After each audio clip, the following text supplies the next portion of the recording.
بسم الله الرحمن الرحيم رب اشرح لي صدري ويسر لي أمري واحلل عقدة من لساني يفقه قولي ربي زدني علما اللهم فقهنا في الدين اللهم إني أسألك علما نافعا وعملا متقبلا ورزقا طيبا ربي يسر ولا تعسر وتمم بالخير الصلاة والسلام على رسول الله الحمد لله رب العالمين. ہم نے لاسٹ ٹائم 20 آیت نمبر 23 تک کر لیا تھا اور اس کے آگے سے ہم نے شروع کرنا تھا. تو بس پچھلی جو ہم نے 23 آیا میں پڑھا تھا وہ یہ کہ جو اللہ تعالیٰ نے کچھ رشتے جو بتا دیے جو آپ کے جو کہہ لو کہ محرم رشتے ہیں، ٹھیک ہے. تو اس میں جس سے پھر یہ پتہ چل جاتا ہے کہ اس کے علاوہ جو رشتے ہیں پھر وہ نام محرم کے ہو گئے. That like this becomes really clear. Allah تعالیٰ نے پورے نام لے کے رشتوں کا نام لے کے یہ بتا دیا ہے. اب آگے ہم انشاءاللہ شروع کرتے ہیں جو کہ ہمارا 5واں جز بھی شروع ہو رہا ہے. اس میں اعوذ باللہ من الشیطان الرجیم بسم اللہ الرحمن الرحیم.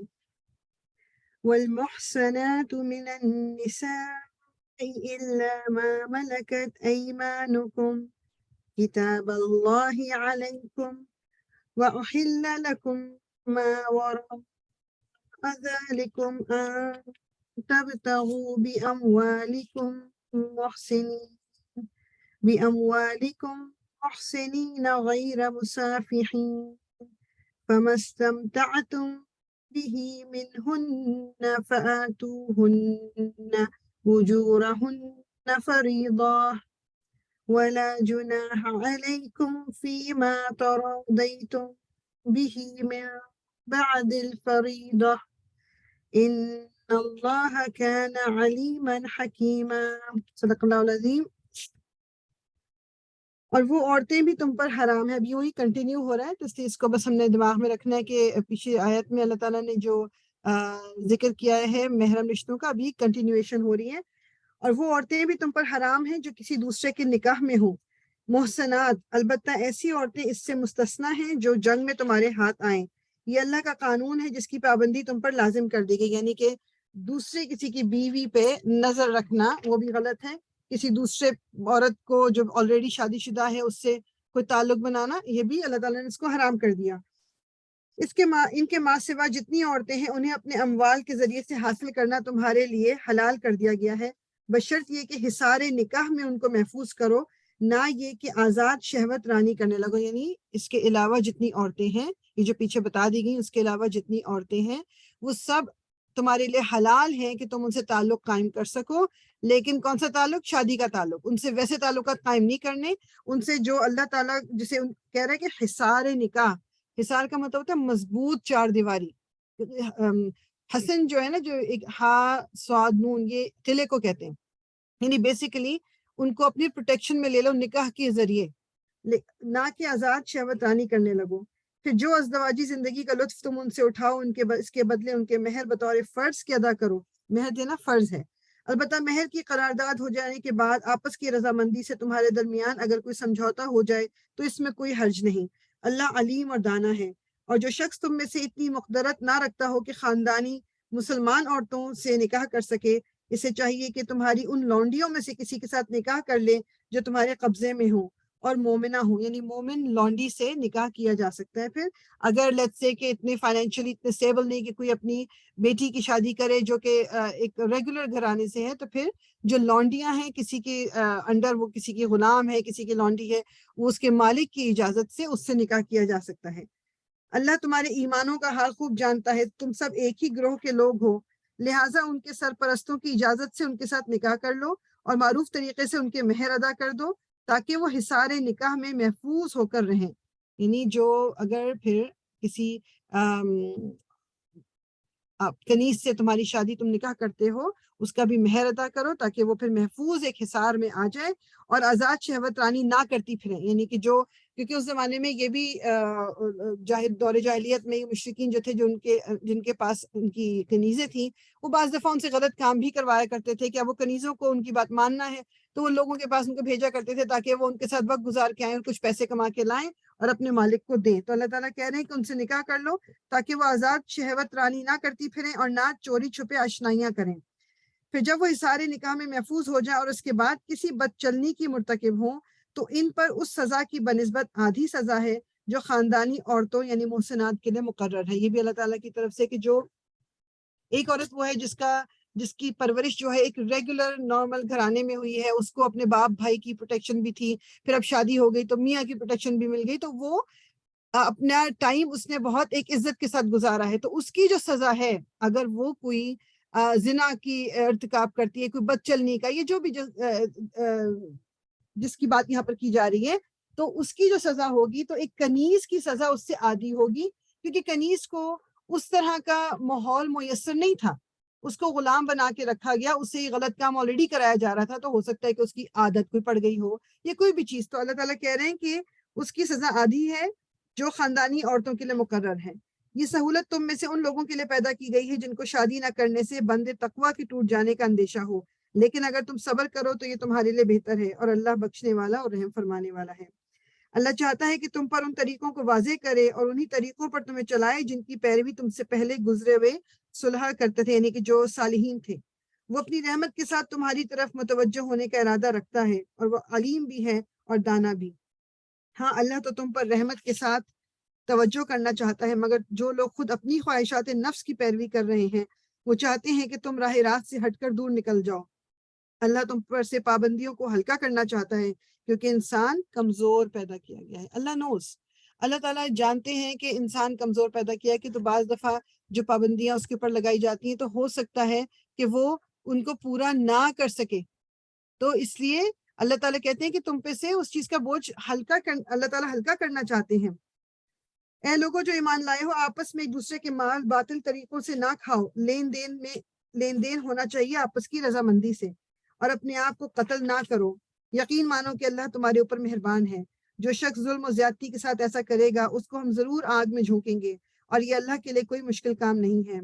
اگر تم ان بڑے بڑے گناہوں سے پرہیز کرتے رہو جس سے تمہیں منع کیا جا رہا ہے, تو تمہاری چھوٹی چھوٹی برائیوں کو ہم تمہارے حساب سے ساقط کر دیں گے اور تم کو عزت کی جگہ داخل کریں گے. یعنی اگر گناہ کبیرہ سے اپنے آپ کو بچا لیں گے تو اللہ تعالیٰ کہہ رہے ہیں کہ گناہ صغیرہ کو وہ ہمارے مٹا دے گا, اور ہمیں عزت کی جگہ یعنی جنت کی جو جنت کا تحفہ ہے وہ ہمیں مل جائے گا. اور جو کچھ اللہ نے تم میں سے کسی کو دوسرے کے مقابلے میں زیادہ دیا ہے اس کی تمنا نہ کرو. جو کچھ مردوں نے کمایا ہے اس کے مطابق ان کا حصہ ہے, اور جو کچھ عورتوں نے کمایا ہے اس کے مطابق ان کا حصہ. ہاں, اللہ سے اس کے فضل کی دعا مانگتے رہو, یقیناً اللہ ہر چیز کا علم رکھتا ہے. یعنی دوسرے کی کبھی فائنینشیل سچویشن یا ہیلتھ یا بچے جو بھی کوئی کی چیز دیکھ کے ہمیں دل میں آتا ہے کہ ہو اس کے پاس تو اتنا کچھ ہے, اس کا تو گھر بھی اتنا بڑا ہے, اس کے پاس چیزیں, اس کے بچے, یہ تو بجائے اس کے کہ ہم حسد میں پڑ جائیں یا ہمارے دل میں کوئی یہ آئے کہ اس کے پاس کیوں ہے کیا, تو اپنے آپ کو اس چیز سے بچاتے ہوئے ہم اللہ تعالیٰ سے دعا کر سکتے ہیں کہ اللہ تعالیٰ تو نے اس کو نوازا ہے, تو مجھے بھی نواز دے, اس میں کوئی حرج نہیں. لیکن ہمارے دلوں میں جو حسد پیدا ہو جاتا ہے نا, وہ نہ ہمارے لیے اچھا ہے اور نہ اگلے بندے کے لیے اچھا ہے. جی افشان. جی السلام علیکم فریال. وعلیکم السلام ورحمۃ اللہ. اس سے پہلے ہم دوسرا ٹاپک شروع کر دیں. جو کل ہم نے ڈسکشن کی تھی اسی کی میں ذرا گو تھرو کر رہی تھی, تو میرے ذہن میں ایک سوال آیا تھا کہ جیسے اگرچہ کوئی رضائی کسی کے بہن بھائی ہوتے ہیں تو ان کا حصہ بھی آپ کے جو ترکہ ہوتا ہے اس میں آپ کا مطلب بیٹا بیٹی کے برابر ہوتا ہے, یا وہ جو 1/3 چھوڑتی ہے میت اس میں سے ہوتا ہے ان کا؟ ایز فار ایز میں جہاں تک مجھے یاد ہے تو آئی ایم پریٹی شیور وہ 1/3 میں سے ہوتا ہے, لیکن میں آپ کو یہ 100% کنفرم کر کے بتاؤں گی. ٹھیک ہے, I will confirm it first. ٹھیک ہے, ٹھیک ہے, ٹھیک ہے. جی. اور دودھ کا جو رضائی بہن بھائیوں کا بھی یہی ہے کہ اس کے بارے میں علماء کی 2 اوپینین مطلب ڈفرینٹ ہیں اوپینین, لیکن جو 2 آپ کہہ لو کہ ذرا چلتے ہیں, وہ ایک یہ کہ جو 2 سال کی عمر کے اندر جو دودھ پلایا جائے وہ والا وہ کنسیڈر ہوگا رضائی بہن بھائی. ایک جو گروپ ہے وہ کہتے ہیں کہ 2.5 سال کی عمر تک, اس کے علاوہ جو ہے وہ پھر کنسیڈر نہیں ہوتے رضائی بہن بھائی. ٹھیک, تو انشاءاللہ میں یہ کنفرم کر دوں گی آپ کو. ٹھیک ہے, ٹھیک ہے, مجھے کنفرم کر دینا. ہاں بالکل بالکل. اوکے. ایک میرا بھی سوال ہے فریال. جی جی جی السلام علیکم. وعلیکم السلام ورحمۃ اللہ. وہ اگر کوئی گرینڈ فادر ہیں اور گرینڈ سن ہے اور بیچ میں سے فادر کی ڈیتھ ہو گئی ہے, تو ان کے بارے میں کیا ہے وصیت کا مطلب وراثت کا؟ وراثت کا وہ اسی طرح ہی رہتا ہے بیسیکلی, وہ باپ کی جگہ جو ہے باپ کی اولاد کا, لیکن اب جب تک دادا زندہ ہیں وہ مطلب اس وقت تک تو نہیں, لیکن جب سے دادا کی جو ڈیتھ ہوتی ہے وہ جہاں تک مجھے اس کا اگین یہ وہ والے ہیں جن کی ڈیٹیل میں ہم کو جانا ہوتا ہے، لیکن جہاں تک میرے علم میں ہے وہ اسی طرح اس کی بھی کچھ پرسنٹیج ہے جو دادا کے اس میں جو پوتے کو پھر ملتی ہے، جو باپ کا حصہ ہوتا ہے اس میں سے پھر آگے حصہ بنتا ہے. ٹھیک ہے، انشاءاللہ اچھا یہ وہی میں چاہ ہی رہی تھی کہ جو یہ وراثت کے اس کو لے کے نا انشاءاللہ میں ایک لیکچر میں کوشش کروں گی کہ کسی ایک ٹیچر کا یا کسی کا یا خود کر کے ہم کر لیں کہ جس میں تھوڑا سا یہ ڈیٹیل میں ہم بات کر لیں. ابھی دورہ قرآن میں تو ہم ذرا اوپر سے گزرے نا سرسری طور پہ، تو اس لیے اتنی ڈیپتھ میں ہم نہیں جا رہے، لیکن جی جی انشاءاللہ ضرور جی بتاؤں. اوکے جزاک اللہ خیر. وہی آ اچھا فریال ویسے جو ہم نے پیچھے پڑھا تھا نا اس میں لکھا ہوا ہے کہ اگر میت جو ہے وہ اس کے والدین بھی ہوں اور وہ صاحب اولاد ہو تو اس کا بھی انہوں نے ذکر کیا ہوا ہے، جو مطلب صاحب اولاد نہ ہو یا صاحب اولاد ہیں تو دونوں کا ذکر ہے پیچھے. نہیں وہ ہے نا جس طرح یہ تو بات ہی کرنی ہے نا کہ اگر وہ جیسے باپ زندہ ہے، بیٹا مر گیا مگر بیٹے کی اولاد موجود ہے تو اس کا کیا بنتا ہے. ہاں یہ تو میں کہی گرینڈ فادر موجود ہے، ان کا بیٹا مر گیا اور ان کا بیٹا موجود ہے. یس یس ہاں تو ایگزیکٹلی تو وہ انشاءاللہ یہ وہی بھی کہہ رہے ہے تو سارا کچھ اب وہ اس کی جو تو ڈیٹیل ہے نا جی وہ جی ہمیں جی دیکھنے کی کیا لیکن سچویشن پلیز میرا کویشچن کا ضرور پلیز ضرور کنفرم انشاءاللہ کر کے نا بالکل مجھے بالکل پلیز ریپلائی کر بالکل دینا. انشاءاللہ اوکے جزاک اللہ فریال. وہی آ کے اچھا جی.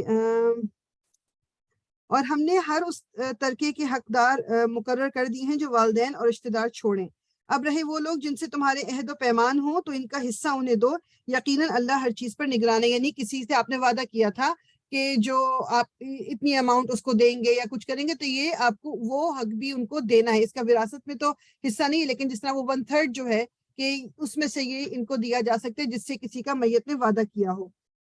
اب یہ اگلی جو آیت ہے نا یہ کافی امپورٹنٹ آیت ہے، اس کو کافی زیادہ مس یوز اینڈ مس انٹرپریٹ کیا جاتا ہے. اس میں زیادہ ڈیٹیل میں نہیں کروں گی، لیکن پھر بھی کوشش یہی ہے کہ اس کی تھوڑی سمجھ آ جائے. مرد عورتوں پر قوام ہے اور رجال قوامون علی النساء، اس بنا پر کہ اللہ نے ان میں سے ایک کو دوسرے پر فضیلت دی ہے اور اس بنا پر کہ مرد اپنے مال خرچ کرتے ہیں. بس جو صالح عورتیں ہیں وہ طاعت شعار ہوتی ہیں اور مردوں کے پیچھے اللہ کی حفاظت اور نگرانی میں ان کے حقوق کی حفاظت کرتی ہیں. اور جن عورتوں سے تمہیں سرکشی کا اندیشہ ہو انہیں سمجھاؤ، خوابگاہوں میں ان سے علیحدہ رہو اور مارو، اور پھر اگر وہ تمہاری متی ہو جائیں تو خواہ مخواہ ان پر دست درازی کے لیے بہانے نہ تلاش کرو. یقین کرو کہ اوپر اللہ موجود ہے جو بڑا اور بالا تر ہے. اب بیسیکلی 2-3 چیزوں میں جو اس میں ایشو ہوتا ہے وہ یہ کہ ایک تو الرجال قوامون علی النساء کہ جی مرد جو ہیں وہ عورتوں پر قوام ہے، میننگ اس کا یہ کہ وہ ان کے کیئر ٹیکر ہیں. ٹھیک ہے، وہ ان کی دیکھ بھال مردوں پہ فرض کی گئی ہے. اللہ تعالیٰ نے یہ ذمہ داری مردوں کو دی ہے کہ وہ عورتوں کے کیئر ٹیکر ہیں. ٹھیک ہے، اب اس میں میرا اور آپ کا کوئی کوشچن نہیں بنتا یا ہم اس کو چیلنج نہیں کر سکتے جی کیوں اللہ تعالیٰ نے کہا ہے کہ انہوں نے یہ کر دیا ہے. ٹھیک ہے، اب قوامون جو قوام ہوتا ہے بیسیکلی اس کا مطلب یہ کہ اس نے ہر ضرورت کا خیال رکھنا ہے عورت کی، یعنی جو اس کی بیوی ہے اس کی ہر ضرورت کا خیال رکھنا ہے، کیونکہ وہ اس کو کمانے کا اس کی اوپر ذمہ داری ڈالی گئی ہے، وہ اپنے اس سے خرچ کرتا ہے. تو بیسیکلی دس از وائی جو جس کو ہم گھر کا سربراہ کہتے ہیں وہ شوہر ہوتا ہے. اب اس میں وہ آج کل کے زمانے میں یا نئی جو جنریشن میں یہ آ گیا نا کہ مطلب برابری والا وہ کانسیپٹ ہمیں ہمارا دین نہیں دیتا، اور دس از سم تھنگ ویسی سوسائٹی میں یہ پریولنٹ ہے کہ اگر لیٹس سے کہ سب ایک ہی لیول کے ہو جائیں، اب دو یعنی جو سبارڈینیٹ ہے وہ بھی مینیجر کے لیول کا ہو جائے، مینیجر سی ای او کے لیول کا ہو جائے، تو کوئی کسی کے بات سنے گا کیوں؟ کام کیوں کرے گا؟ ہائرارکی نہیں ہوگی تو کہیں کبھی کسی بھی کمپنی کا کام چلے گا کیسے؟ جس طرح مطلب اگر سب ایک ہی لیول کے ہیں تو پھر it will be so hard کہ یہ دنیا تو رن ہی نہیں کر سکتے.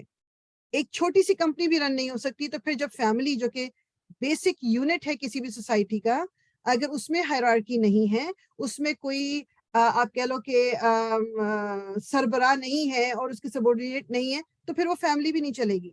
یہ برابری ایز این انسان تو ہو سکتی ہے مگر ایز اے رول نہیں ہو سکتی. مرد کو اللہ تعالیٰ نے یہ ایک طرح سے ان کی آزمائش بھی ہے یہ مردوں کی کہ جو ذمہ داری ان کو دی گئی ہے ان کو کہا گیا کہ جاؤ نکلو روزی کماؤ اور اپنا گھر چلاؤ اور اپنے بیوی بچوں کی حفاظت کا بھی انتظام کرو، کھانے پینے کا انتظام کرو، گھر کا انتظام کرو. مطلب یہ تمام چیزیں یہ مردوں کے اوپر اللہ تعالیٰ نے ذمہ داری ڈالی ہے. اس کی بیسس پہ اگر ان کو کچھ رائٹس دیے گئے ہیں تو اس سے مجھے اور آپ کو پریشانی نہیں ہونی چاہیے. پہلی چیز. دوسری بات یہ کہ ہمارے یہاں یوزولی ان آیات کو انٹرپریٹ کا ترجمہ اور تفسیر بہت ڈفرینٹ طریقے سے کی جاتی ہے جس میں پھر زیادتی کی جاتی ہے. اس لیے پھر عورتوں کو بھی زیادہ پرابلم شروع ہو جاتی ہے کہ وائی از دیٹ. تب یہاں جو یہ ترجمے میں بھی میں نے پڑھا کہ جو ایک اچھا پہلا پارٹ یہ کہ جو نیک عورتیں صالح عورتیں ہیں وہ اطاعت شعار، میننگ کہ جب اس گھر کا شوہر، اب گھر کی جو پوری نظام ہے جو آپ کہہ لو کو چلانا ہے وہ عورت چلاتی ہے، جو باہر کے کام ہے اور جو گھر میں خرچہ لانا چیزیں یہ مرد کا کام ہے. اب جب مرد گھر پہ نہیں ہے تو ایک عورت کی یہ رسپانسبلٹی بنتی ہے کہ وہ اس کے پیچھے اس کے گھر کی اسی طرح حفاظت کرے جس طرح ایک بیوی کو کرنا چاہیے. وہ اپنی عزت کی بھی حفاظت کرے، وہ کام نہ کرے جو اس کے شوہر کو پسند نہیں، جو کہ وہ چھپ کے کر رہی ہے بیسیکلی، یا اس کی باتیں باہر نہ کرے، اپنے گھر میں ان لوگوں کو نہ آنے دے جو کہ شوہر کو ناپسند ہیں. اب اس میں ڈیٹیل میں نہیں ہم جا رہے ہیں کہ شوہر ظاہری بات ہے بعض دفعہ بہت ہی وہ آپ کہہ لیں کہ زیادتیاں کرتے ہیں کہ وہ ملنا جلنا جی اس سے بھی نہ ملو، وہ اس کی بات نہیں کری. میں ایک جنرلی اسپیکنگ کہ اگر آپ کی کچھ ایک آپس کی انڈرسٹینڈنگ ہونی چاہیے جس میں شوہر آپ پہ یہ ٹرسٹ کر سکے کہ جب وہ گھر پہ نہیں ہے تو آپ اس کے گھر کی حفاظت کریں گے.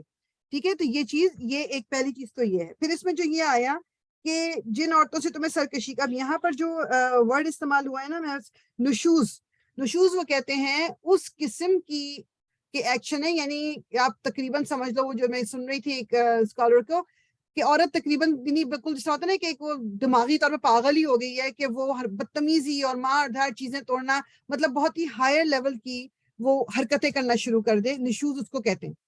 یہ اس کی بات نہیں ہو رہی کہ آپ نے کچھ کہا، بیوی نے کہا نہیں جی میرا دل نہیں چاہ رہا میں نہیں کری تو اب نشوز ہو گیا اب تو یہ نو. نشوز means a very very difficult situation جس میں بالکل ہی وہ انریزنیبل ہو رہی ہے بیوی، بالکل ہی انریزنیبل حرکتیں کر رہی ہے یا گھر کا سکون بھی ختم کری. یہ اس سچویشن میں پھر اللہ تعالیٰ نے کہا ہے کہ ان کو پہلے سمجھاؤ. یہ جو ہے نا فَعِظُوهُنَّ، واز کا مطلب ہوتا ہے کسی کو نصیحت کرنا. اگر کوئی، اور یہ نصیحت کی بھی وہ یہ بڑے اچھا ایکسپلین کر رہے تھے، کہتے ہیں کہ یہ مطلب نہیں کہ اچھا جی اس نے کوئی غلط بات کی اس کو تم نے کہا نہیں دیکھو تمہیں اس طرح نہیں کرنا چاہیے اور تم اور اس کے بعد بات ختم اور اب نیکسٹ اسٹیپ پہ چلے جاؤ. نو، یہ نصیحت بھی کچھ عرصے چلے گی، اس کو کچھ لمبا عرصہ چلانا ہے، اس کو سمجھانا ہے، مرد کو اپنے آپ کو کنٹرول میں رکھنا. Like this is all included in all of this. اس کے بعد سیکنڈ اسٹیپ کیا ہے کہ لیٹس سے آپ نے سمجھاتے رہے وہ نہیں سمجھ رہی جو بات ہے، وہ نہیں سن رہی اور وہ اپنی نہیں باز آ رہی کسی بھی چیز سے، دین آپ یہ کرو جی اوکے جی نہیں سننا تو میں اب اپنا کمرہ الگ کر رہا ہوں، میں الگ بستر پہ سوں گا میں یہاں تک کہ بعض دفعہ جو بات لفظوں سے نہیں آتی وہ اس ایکشن سے بعض دفعہ پھر ریئلائز ہو جاتا ہے کہ اچھا اٹس ناٹ ورتھ اٹ، یہ میں کیا کر رہی ہوں یا ہم کیا کر رہے ہیں کہ اس طرح تو مطلب یہ بات نہیں صحیح، تو پھر شاید وہ بات وہیں رک جائے. وہ بھی کافی عرصے تک کرنے کے بعد جب وہ بھی نہیں کرتی پھر وہ ہے کہ وہ کہتے ہیں کہ جو مارنے کا ذکر آتا ہے کہ یہ نہیں مطلب کہ آپ پکڑ کے ہتھوڑا پکڑو اور اس کو مارنا شروع کر دو یا چپل پکڑو مارنا شروع کر دو یا منہ پہ مارنا تو ویسے ہی بنا ہے. وہ کہتے ہیں کہ جو شخص جس نے بیوی کو ہاتھ بھی نہ لگایا وہ اگر وہ تو ایک انگلی بھی ٹچ کر دے گا کچھ کرے گا تو بیوی کو وہی ایک دم تکلیف ہو جائے گی کہ یہ کیا کیا میرے ساتھ. سو دیر آر سرٹن اسٹیپس، یہ پروگرس. اور میں آپ کو بتاؤں لائک ہم سب عورتیں یہ سن رہی ہیں، اللہ تعالیٰ نے اللہ تعالیٰ نے یہ جو رولز بنائے ہیں نا یہ میری اور آپ کی نیچر دیکھ کے بنائے ہیں، مردوں کی کیا نیچر ہے اور عورتوں کی کیا نیچر ہے. تو اس لیے جب ہمیں یہ فیل ہونے لگے نا کہ یہ تو زیادتی ہو گئی یہ تو اپنے آپ کو یہ بتائیں کہ میرے رب نے مجھے پیدا کیا ہے، میرے رب نے مجھے بنایا ہے اور اس کو پتا ہے کہ اس نے میرے اندر کیا رکھا ہوا ہے. تو اگر تھوڑی سی سختی کی وہ اجازت میرے شوہر کو دے رہے ہیں تو اس کے پیچھے بھی کوئی مصلحت ہے جو مجھے شاید بظاہر سمجھ نہ آئے. ٹھیک ہے، تو اس کو لیکن کافی غلط پروٹے کیا جاتا ہے اس آیت کو. اس کا یہ مطلب پھر بھی نہیں ہے. پھر اللہ تعالیٰ کیا کہہ رہے ہیں، اگر وہ تمہاری متی ہو جائے یعنی اگر وہ مطلب بات اپنی جو غلطی تھی جو بھی تھی وہ درست کر لیتے ہیں تو پھر ان کو بار بار تنگ کرنے کی ضرورت نہیں، یعنی کہ آپ ان کو یاد کراتے رہو کہ تمہیں پتہ ہے 10 سال پہلے تم نے اس طرح کیا تھا یا 20 سال پہلے تم نے یہ کیا تھا یا تم نے 3 ہفتے پہلے یہ کیا تھا. یہ بات پھر کبھی بھی ختم نہیں ہوتی. وہ کہتے ہیں کہ جب ایک سچویشن کریٹ ہوئی آپ نے اس میں ان کو سمجھ بوجھ کر کے یا آپس میں انڈرسٹینڈنگ کر کر آ کے آپ نے اس معاملے کو ختم کر لیا، اب اس کے بعد سمجھ لو کہ جیسے آپ کی نئی شادی ہوئی ہے، میننگ کہ اب وہ پرانی بات کو نہیں دہرانا، کیونکہ جب تک ہم پرانی باتوں کو دہراتے رہتے ہیں رشتہ صحیح ہو ہی نہیں سکتا. وہ جو ایک گرج ہے نا وہ دل میں رہتا ہی رہتا ہے، مطلب اس کو کچھ آپ کر نہیں سکتے پھر. اور پھر بیوی کو بھی پرابلم رہتی ہے کہ اوکے یہ تو میں مطلب میری جان ہی نہیں چھوڑتے، وہ ایک غلطی جو مجھ سے ہوئی وہ اس کو چھوڑ نہیں رہے. اور یہ عورتوں کی بہت بڑی حالت، اور میرے خیال میں عورتوں میں یہ زیادہ عادت ہے کہ وہ بھولتی نہیں ہیں، وہ بار بار ریمائنڈ کراتی ہیں کہ وہ آپ نے 6 سال پہلے یہ کیا تھا تو آپ نے 10 سال پہلے آپ نے اس طرح دیکھا تھا. یہ آئی نو دس از واٹ فیمیلز ڈو. سب نہیں کرتی ہوں گی اور سب نہیں کرتی لیکن کافی ساری جو ہیں یہ کرتی ہیں، باتوں کو بھولتی نہیں ہیں. تو یہ دونوں طرف سے غلط. اللہ تعالیٰ کہہ رہے ہیں آخر میں کیا کہا اللہ تعالیٰ نے کہ ان اللہ کان علیٰ کبیرہ، کہ اوپر اللہ موجود ہے جو بڑا اور بالا تر ہے. یہ جب سورہ ہم نے شروع کی تھی وہ آیت کیا تھی کہ رحم کے رشتوں کا اللہ تعالیٰ نے کہا جس کا تم واسطہ دیتے ہو ان کی حفاظت کی بات کی تھی. اللہ کا خوف دل میں رکھو. تو جو عورت تمہارے بچوں کی ماں ہے، وہ جو رحم کا رشتہ جو بن رہا ہے، تو تم مطلب اس کے لیے تم زیادتی اگر کرو گے تو اللہ تعالیٰ دیکھ رہے اوپر. اگر عورت بیوی کے ساتھ زیادتی کی جا رہی ہے تو وہ اللہ تعالیٰ یہ نہ بھولے وہ شوہر کہ اللہ تعالیٰ مجھے دیکھ رہا ہے اوپر سے، وہ میرے مطلب میری رگ رگ سے واقف ہے کہ میں کہاں زیادتی کر رہا ہوں. تو دنیا میں تو شاید میری بچت ہو جائے مگر آخرت میں مجھے اس کا جواب دینا پڑے گا. اور اگر تم لوگوں کو کہیں میاں اور بیوی کے تعلقات بگڑ جانے کا اندیشہ ہو تو ایک حکم یعنی کہ ایک حکمت والا مرد کے رشتہ داروں میں سے اور ایک عورت کے رشتہ داروں میں سے مقرر کرو. وہ دونوں اصلاح کرنا چاہیں گے تو اللہ ان کے درمیان موافقت کی صورت نکال دے گا. اللہ سب کچھ جانتا اور باخبر ہے. اور تم سب اللہ کی بندگی کرو، اس کے ساتھ کسی کو شریک نہ بناؤ. ماں باپ کے ساتھ نیک برتاؤ کرو، قرابت داروں اور یتیموں اور مسکینوں کے ساتھ حسن سلوک سے پیش آؤ، اور پڑوسی رشتہ دار سے، اجنبی ہمسائے سے، پہلو کے ساتھی اور مسافر سے، اور ان لونڈی غلاموں سے جو تمہارے قبضے میں ہو احسان کا معاملہ رکھو. یقین جانو اللہ کسی ایسے شخص کو پسند نہیں کرتا جو اپنے پندار میں مغرور ہو اور اپنی بڑائی پر فخر کرے. اور ایسے لوگ بھی اللہ کو پسند نہیں ہیں جو کنجوسی کرتے ہیں اور دوسروں کو بھی کنجوسی کی ہدایت کرتے ہیں، اور جو کچھ اللہ نے اپنے فضل سے انہیں دیا ہے اسے چھپاتے ہیں. ایسے کافر نعمت لوگوں کے لیے ہم نے رسوا کن عذاب مہیا کر رکھا ہے. اور وہ لوگ بھی اللہ کو ناپسند ہیں جو اپنے مال محض لوگوں کو دکھانے کے لیے خرچ کرتے ہیں اور در حقیقت نہ اللہ پر ایمان رکھتے ہیں نہ روز آخر پر. سچ یہ ہے کہ شیطان جس کا رفیق ہوا اسے بہت ہی بری رفاقت میسر آئی. آخر ان لوگوں پر کیا آفت آ جاتی اگر یہ اللہ اور روز آخر پر ایمان رکھتے اور جو کچھ اللہ نے دیا ہے اس میں سے خرچ کرتے. اگر یہ ایسا کرتے تو اللہ سے ان کی نیکی کا حال چھپا نہ رہ جاتا. اللہ کسی پر ذرہ برابر بھی ظلم نہیں کرتا. اگر کوئی ایک نیکی کرے تو اللہ اسے دو چند کر دیتا ہے اور پھر اپنی طرف سے بڑا اجر عطا فرماتا ہے. پھر سوچو کہ اس وقت یہ کیا کریں گے جب ہم ہر امت میں سے ایک گواہ لائیں گے اور ان لوگوں پر تمہیں یعنی محمد صلی اللہ علیہ وسلم کو گواہ کی حیثیت سے کھڑا کریں گے. اس وقت جب وہ سب لوگ جنہوں نے رسول کی بات نہ مانی اور اس کی نافرمانی کرتے رہے تمنا کریں گے کہ کاش زمین پھٹ جائے اور وہ اس میں سما جائیں. بیسیکلی جو یہ جو آیت ہے یہ اٹ از ویری آپ کہہ لو کہ ایک طرح سے رسول اللہ صلی اللہ علیہ وسلم بھی اس آیت کو پڑھ کے مطلب پریشان ہوتے تھے کہ جب ہر امت میں سے جتنی بھی امتیں پہلے گزر چکی ہیں ان میں سے ایک جو ان کے انبیاء ہوں گے یا جو ان کے لیڈر وہ گواہ ہوں گے، اور سب پہ گواہ کون ہوں گے؟ رسول اللہ صلی اللہ علیہ وسلم کہ اللہ کا پیغام پہنچا دیا گیا تھا کہ نہیں. تو کہیں گے میں نے تو پہنچا دیا. تو جب گواہی وہ دے دیں گے تو پھر میں اور آپ کہاں جائیں گے کہ جو اس پیغام کی نافرمانی کرتے تھے. تو جب گواہی دے دی جائے گی کہ ہاں جی میں نے، جیسا ہم ہے نا ہم کہتے ہیں میں نے تو بتا دیا تھا، اب آگے جو تم نے کیا تمہاری مرضی. تو رسول اللہ جب وہ گواہی دے دیں گے کہ پیغام پہنچا دیا گیا تھا تو پھر میں اور آپ اس وقت پھر آگے کچھ نہیں بول سکیں گے. وہاں یہ اپنی کوئی بات اللہ سے نہ چھپا سکیں گے. اے لوگوں جو ایمان لائے ہو. اب یہاں پر یہ جو ہم آیت پڑھ رہے ہیں نا یہ شراب کا دوسرا حکم. تو پہلے آیا تھا نا سورہ بقرہ میں جو ابھی ہم نے پڑھ کے آئے کہ مطلب اس میں برائیاں زیادہ ہیں شراب پینے میں، اس میں اچھائی کم ہے. اب دوسری وہ آ رہی، اے لوگوں جو ایمان لائے ہو جب تم نشے کی حالت میں ہو تو نماز کے قریب نہ جاؤ. نماز اس وقت پڑھنی چاہیے جب تم جانو کہ کیا کہہ رہے ہو، اور اسی طرح جنابت کی حالت میں بھی نماز کے قریب نہ جاؤ جب تک کہ غسل نہ کر لو، الا یہ کہ راستے سے گزرتے ہو اور کبھی ایسا ہو کہ تم بیمار ہو یا سفر میں ہو یا تم میں سے کوئی شخص رفع حاجت کر کے آئے یعنی واش روم ہو کے آئے، یا تم نے عورتوں سے لمس کیا ہو پھر پانی نہ ملے تو پاک مٹی سے کام لو اور اس سے اپنے چہروں اور ہاتھوں پر مسا کر لو. بے شک اللہ نرمی سے کام لینے والا اور بخشش فرمانے والا. بیسیکلی یہ جو تیمم کی اجازت دی گئی تھی یہ ایک بنی مستلق کا ایک واقعہ ہوا تھا جو اگر آپ کو ہم آگے جا کے خیر انشاءاللہ کریں گے تب ذکر کریں. بہرحال تو پانی نہ میسر ہونے کی وجہ سے صحابہ کرام کو پریشانی ہوئی تھی کہ وضو کس طرح کریں یا نہائیں کس طرح. تو اللہ تعالیٰ نے یہ ایک آسانی ہمارے لیے کی کہ جب پانی دستیاب نہیں ہے تو اس وقت پھر مٹی سے آپ تیمم کر سکتے ہو. ٹھیک ہے، اس کا بھی ایک طریقہ ہے جو بھی مطلب جس طرح وہ سمپل اور اٹس ناٹ ڈیفیکلٹ. اس میں بس صرف پاک مٹی یا وہ جگہ جہاں پر جو مٹی سے بنی ہوئی کسی چیز پہ آپ ہاتھ ماریں، اپنے دونوں ہاتھ کو کلائیوں تک مل لیں، پھر دوبارہ ہاتھ مار کے اور اپنے چہرے پہ پھیر لیں. That's it. یہ پورا آپ کا ہو گیا وضو. اور اسی طرح اگر پانی میسر نہیں ہے کہیں پر اور نہانے کی ضرورت ہوگی تو اسی طرح پاک مٹی سے وہ بھی استعمال کی جا سکتی ہے. بے شک اللہ نرمی سے کام لینے والا اور بخشش فرمانے والا ہے. تم نے ان لوگوں کو بھی دیکھا جنہیں کتاب کے علم کا کچھ حصہ دیا گیا ہے. وہ خود دلالت کے خریدار بنے ہوئے ہیں اور چاہتے ہیں کہ تم بھی راہ گم کر دو. اللہ تمہارے دشمنوں کو خوب جانتا ہے اور تمہاری حمایت و مددگار ہی کے لیے اللہ ہی کافی ہے. جو لوگ یہودی بن گئے ہیں ان میں کچھ لوگ ہیں جو الفاظ کو ان کی جگہ سے پھیر دیتے ہیں اور دین حق کے خلاف نیش زنی کرتے ہیں اور اپنی زبانوں کو توڑ موڑ کر کہتے ہیں سمعنا و عصینا اور اسمع غیر مسمع اور راعنا، حالانکہ اگر وہ کہتے سمعنا و اطعنا اور اسمع اور انظرنا، یعنی پہلے بھی میں بتا چکی ہوں راعنا کا مطلب ہے ہماری طرف دیکھیں، اور راعینا کر کے وہ بولتے تھے کہ یعنی ہمارے چرواہے. اور اسی طرح سمعنا و اطعنا یعنی کہ ہم نے سنا اور ہم نے اطاعت کی. اس کی جگہ وہ کہتے تھے سمعنا و عصینا، یعنی ہم نے سنا مگر ہم نے نافرمانی کی. تو یہ وہ زبان کو ٹیڑھا کر کر کے بولتے تھے.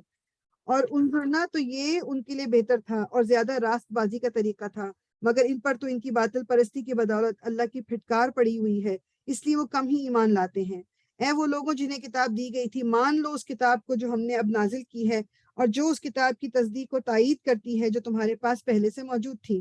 اس پر ایمان لے آؤ قبل اس کے کہ ہم چہرے بگاڑ کر پیچھے پھیر دیں یا ان کو اسی طرح لعنت زدہ کر دیں جس طرح سبت والوں کے ساتھ ہم نے کیا تھا. سبت والے کون سے تھے؟ ہم سورہ بقرہ میں پڑھ کے آگے ہیں، جو سیٹرڈے کو جن کو منع کیا گیا تھا مچھلیاں پکڑنے کو، اور پھر اللہ تعالیٰ نے ان کی نافرمانی کی سزا کے طور پر ان کو بندر بنا دیا تھا، جس طرح سبت والوں کے ساتھ ہم نے کیا تھا. اور یاد رکھو کہ اللہ کا حکم نافذ ہو کر رہتا ہے. اللہ بس شرک ہی کو معاف نہیں کرتا، اس کے سوا دوسرے جس قدر گناہ ہے وہ جس کے لیے چاہتا ہے اسے معاف کر دیتا ہے. اللہ کے ساتھ جس نے کسی اور کو شریک ٹھہرایا اس نے تو بہت ہی بڑا جھوٹ تصنیف کیا اور بڑے سخت گناہ کی بات کی. تم نے ان لوگوں کو بھی دیکھا جو بہت اپنی پاکیزگی نفس کا دم بھرتے ہیں، حالانکہ پاکیزگی تو اللہ ہی جسے چاہتا ہے عطا کرتا ہے، اور انہیں جو پاکیزگی نہیں ملتی تو در حقیقت ان پر ذرہ برابر بھی ظلم نہیں کیا جاتا. دیکھو تو صحیح، یہ اللہ پر بھی جھوٹے افطرا گھڑنے سے نہیں چوکتے اور ان کے صریحاً گناہ گار ہونے کے لیے یہی ایک گناہ کافی ہے. کیا تم نے ان لوگوں کو نہیں دیکھا جنہیں کتاب کے علم میں سے کچھ حصہ دیا گیا اور ان کا حال یہ ہے کہ جبت اور طاغوت کو مانتے ہیں. جبت اور طاغوت بیسیکلی جو پہلے بھی یہ ذکر آ چکا ہے، وہ چیز جو یعنی جبت کے اصل معنی ہے کہ جو بے فائدہ چیز، جس کو آپ کہہ لو کہ جادو کہانت یا فال نکلوانا، ٹوٹکے کرنا، برا شگون اور یہ تمام چیزیں یہ جبت کہلاتی ہیں. طاغوت کیا ہے؟ طاغوت بیسیکلی وہ چیزیں جو سیدھے راستے سے آپ کو دوسری طرف لے جائیں، وہ طاغوت ہے. تو اللہ تعالیٰ کہہ رہے ہیں کہ یہ جبت اور طاغوت کو مانتے ہیں اور کافروں کے متعلق کہتے ہیں کہ ایمان لانے والوں سے تو یہی زیادہ صحیح راستے پر ہیں. ایسے ہی لوگ ہیں جن پر اللہ نے لعنت کی ہے، اور جس پر اللہ لعنت کر دے پھر تم اس کا کوئی مددگار نہیں پاؤ گے. کیا حکومت میں ان کا کوئی حصہ ہے؟ اگر ایسا ہوتا تو یہ دوسروں کو ایک پھوٹی کوڑی تک نہ دیتے. پھر کیا یہ دوسروں سے اس لیے حسد کرتے ہیں کہ اللہ نے انہیں اپنے فضل سے نواز دیا؟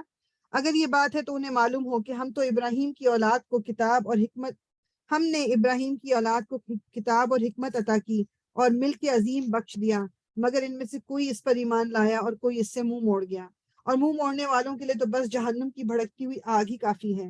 جن لوگوں نے ہماری آیات کو ماننے سے انکار کر دیا ہے انہیں بالیقین ہم آگ میں جھونکیں گے، اور جب ان کے بدن کی کھال گل جائے گی تو اس کی جگہ دوسری کھال پیدا کر دیں گے تاکہ وہ خوب عذاب کا مزہ چکھیں. اللہ بڑی قدرت رکھتا ہے اور اپنے فیصلوں کو عمل میں لانے کی حکمت خوب جانتا ہے. اللہ تعالیٰ ہمیں ان لوگوں میں شامل نہ کرے جن کے ساتھ ہی کیا جائے گا. اور جن لوگوں نے ہماری آیات کو مان لیا اور نیک عمل کیے ان کو ہم ایسے باغوں میں داخل کریں گے جن کے نیچے نہریں بہتی ہوں گی، جہاں وہ ہمیشہ ہمیشہ رہیں گے، اور ان کو پاکیزہ بیویاں ملیں گی اور انہیں ہم گھنی چھاؤں میں رکھیں گے. مسلمانوں، اللہ تمہیں حکم دیتا ہے کہ امانتیں اہل امانت کے سپرد کر دو، اور جب لوگوں کے درمیان فیصلہ کرو تو عدل کے ساتھ کرو. اللہ تم کو نہایت عمدہ نصیحت کرتا ہے اور یقیناً اللہ سب کچھ سنتا اور دیکھتا ہے. اے لوگوں جو ایمان لائے ہو، اطاعت کرو اللہ کی اور اطاعت کرو رسول کی اور ان لوگوں کی جو تم میں سے صاحب امر ہو. یعنی صاحب امر مین کہ کوئی اس پوزیشن میں ہے جس کو آپ فالو کرنا آپ کا ایک یعنی آپ کے اوپر فرض ہو جاتا ہے. پھر اگر تمہارے درمیان کسی معاملے میں نزاع ہو جائے تو اسے اللہ اور رسول کی طرف پھیر دو. یعنی کوئی ایسا معاملہ ہو جس میں سمجھ نہیں آ رہا کہ کیا نہ کریں کیا کریں، تو پھر کتاب و سنت کی طرف اپنا رخ موڑ لیں. اگر تم واقعی اللہ اور روز آخر پر ایمان رکھتے ہو. یہی ایک صحیح طریقہ کار ہے اور انجام کے اعتبار سے بھی بہتر ہے۔ اے نبی تم نے دیکھا نہیں ان لوگوں کو جو دعویٰ تو کرتے ہیں کہ ہم ایمان لائے ہیں اس کتاب پر جو تمہاری طرف نازل کی گئی ہے اور ان کتابوں پر جو تم سے پہلے نازل کی گئی تھی، مگر چاہتے ہیں کہ اپنے معاملات کا فیصلہ کرانے کے لیے طاغوت کی طرف رجوع کریں، حالانکہ انہیں طاغوت سے کفر کرنے کا حکم دیا گیا تھا۔ مطلب کہ بظاہر تو مان رہے ہیں کہ اللہ تعالیٰ کا جو ریلیجن ہے، دین اسلام جو ہے، ہم اس پہ یقین رکھتے ہیں، اس پہ ایمان لاتے ہیں، کتابوں پر بھی ایمان لاتے ہیں، لیکن جب فیصلے کی گھڑی آتی ہے تو پھر کہتے ہیں نہیں، ہم جس ملک میں رہ رہے ہیں ہمیں اس کو فالو کرنا ہے۔ یہ ایک ایگزامپل دے رہی ہوں میں آپ کو۔ پھر ان چیزوں سے، ان ذرائع سے اپنے فیصلے کرانے کی کوشش کرتے ہیں کہ جہاں سے فائدہ نظر آتا ہے۔ شیطان انہیں بھٹکا کر راہ راست سے بہت دور لے جانا چاہتا ہے، اور جب ان سے کہا جاتا ہے کہ آؤ اس چیز کی طرف جو اللہ نے نازل کی ہے اور آؤ رسول کی طرف، تو ان منافقوں کو تم دیکھتے ہو کہ یہ تمہاری طرف آنے سے کتراتے ہیں۔ پھر اس وقت کیا ہوتا ہے جب ان کے اپنے ہاتھوں کی لائی ہوئی مصیبت ان پر آ پڑتی ہے، اس وقت یہ تمہارے پاس قسمیں کھاتے ہوئے آ جاتے ہیں۔ بیسیکلی جو منافق تھے نا، جو کرتے تھے، مطلب جب ان کو کوئی لگتا تھا کہ جو رسول اللہ صلی اللہ علیہ وسلم ان کے حق میں فیصلہ دے دیں گے، کوئی ایسی سچویشن ہے، تو وہ رسول اللہ صلی اللہ علیہ وسلم کے پاس آ جاتے تھے، اور جب ان کو لگتا تھا کہ نہیں فیصلہ ہمارے اگینسٹ ہوگا تو پھر ان سے دور رہتے تھے، پھر وہاں نہیں جاتے تھے فیصلہ کروانے۔ وہ تمہارے قسمیں کھاتے ہوئے تمہارے پاس آتے ہیں اور کہتے ہیں کہ خدا کی قسم ہم تو صرف بھلائی چاہتے تھے اور ہماری نیت تو یہ تھی کہ فریقین میں کسی طرح موافقت ہو جائے۔ اللہ جانتا ہے جو کچھ ان کے دلوں میں ہے، ان سے تعارض مت کرو، انہیں سمجھاؤ اور ایسی نصیحت کرو جو ان کے دلوں میں اتر جائے۔ یہ ہمارے درمیان بھی کچھ لوگ ایسے ہوتے ہیں نا کہ جیسے وہ بیٹھ کے باتیں، دیکھو بھائی میں تو چاہتی ہوں کہ تم لوگوں میں دوستی ہے، مگر وہ تمہارے بارے میں یہ کہہ رہی تھی یا یہ کہہ رہا تھا۔ وائی وڈ یو سے دیٹ؟ اگر آپ چاہتے ہو کہ کسی دو لوگوں کے درمیان صلح رہے، صلح صفائی ہو جائے، تو پھر آپ ایک کی بات دوسرے کو کرو گے کیوں؟ یہ آج تک مجھے بات سمجھ نہیں آ سکی کہ آپ بیٹھ کے بات کرو کہ میں تو چاہتی ہوں کہ میں بھلائی۔ بلکہ ابھی ایک دو دن پہلے نا ہمارے پرانے اسکول کی فرینڈس کا ایک گروپ ہے، تو وہاں کوئی اسی طرح کی بات ہو رہی تھی، تو اس پہ بھی میں یہی بات کری تھی کہ اگر کوئی واقعی درستگی چاہتا ہے تو وہ کیوں جا کے دوسرے کو بتائے گا کہ دیکھو تمہارے بارے میں وہ یہ بات کری تھی، تو مطلب کیا مسئلہ کیا ہے؟ بجائے یہ کرنے کے وہ اس کے پاس نہیں جائیں گے کہ جس نے بات کی کہ بھائی کوئی بات ہے، مطلب تم اس طرح نہیں کہنا چاہیے تھا، یا تم نے، اگر واقعی معاملے کو رفع دفع کرنا ہے، اگر تو بات کو بڑھانا ہے، تو پھر آپ ایک تیلی دکھانے کی وہ دیر ہے، صرف جا کے بتا دو وہ تمہارے بارے میں نا یہ کہہ رہی تھی، اس وقت بیٹھ کے میں تو تمہاری، مطلب میرے تو دل میں بڑی ہمدردی ہے تمہارے لیے، تو میں نے کہا تمہیں بتا دوں، لیکن بھائی چھوڑو، کیا فائدہ لڑائیوں کا، دوستی کا۔ یہ کرتے ہیں ہم، تو یہ منافق بھی یہ کرتے تھے۔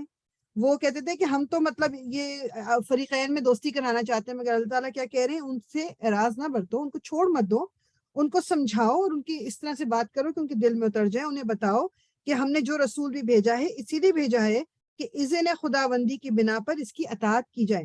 اگر انہوں نے یہ طریقہ اختیار کیا ہوتا کہ جب یہ اپنے نفس پر ظلم کر بیٹھے تھے تو تمہارے پاس آ جاتے اور اللہ سے معافی مانگتے اور رسول بھی ان کے لیے معافی کی درخواست کرتا، تو یقیناً اللہ کو بخشنے والا اور رحم کرنے والا پاتے۔ ٹھیک ہے، یعنی کہ بیسیکلی جو اگر کبھی غلطی ہو جاتی ہے، اور وہ یہ ایک جینوئن بات یہ ہے کہ کبھی یہ ہوتا ہے کہ انسان سے کوئی غلطی ہو جاتی ہے اور پھر اس غلطی کو چھپانے کے لیے وہ جھوٹ پہ جھوٹ پہ جھوٹ بولتا رہتا ہے۔ تو اگر ایک دفعہ ہی وہ if he or she comes clean کہ ایک ہی دفعہ اس چیز کو آپ کر، پھر آپ کو بار بار جھوٹ نہیں بولنا پڑتا، پھر دل پہ سے بوجھ اتر جاتا ہے کہ اوکے سچ سب کو پتا ہے، مجھے کچھ چھپانا نہیں۔ ورنہ جو بندہ جھوٹ بول رہا ہوتا ہے، اب اس کو یہ بھی یاد رکھنا پڑتا ہے کہ میں نے اس کو کیا بتایا تھا، اس کو کیا بتایا تھا، یا اس کو نہ پتا چل جائے گا اس کو، اور زندگی اجیرن ہو رہی ہوتی ہے۔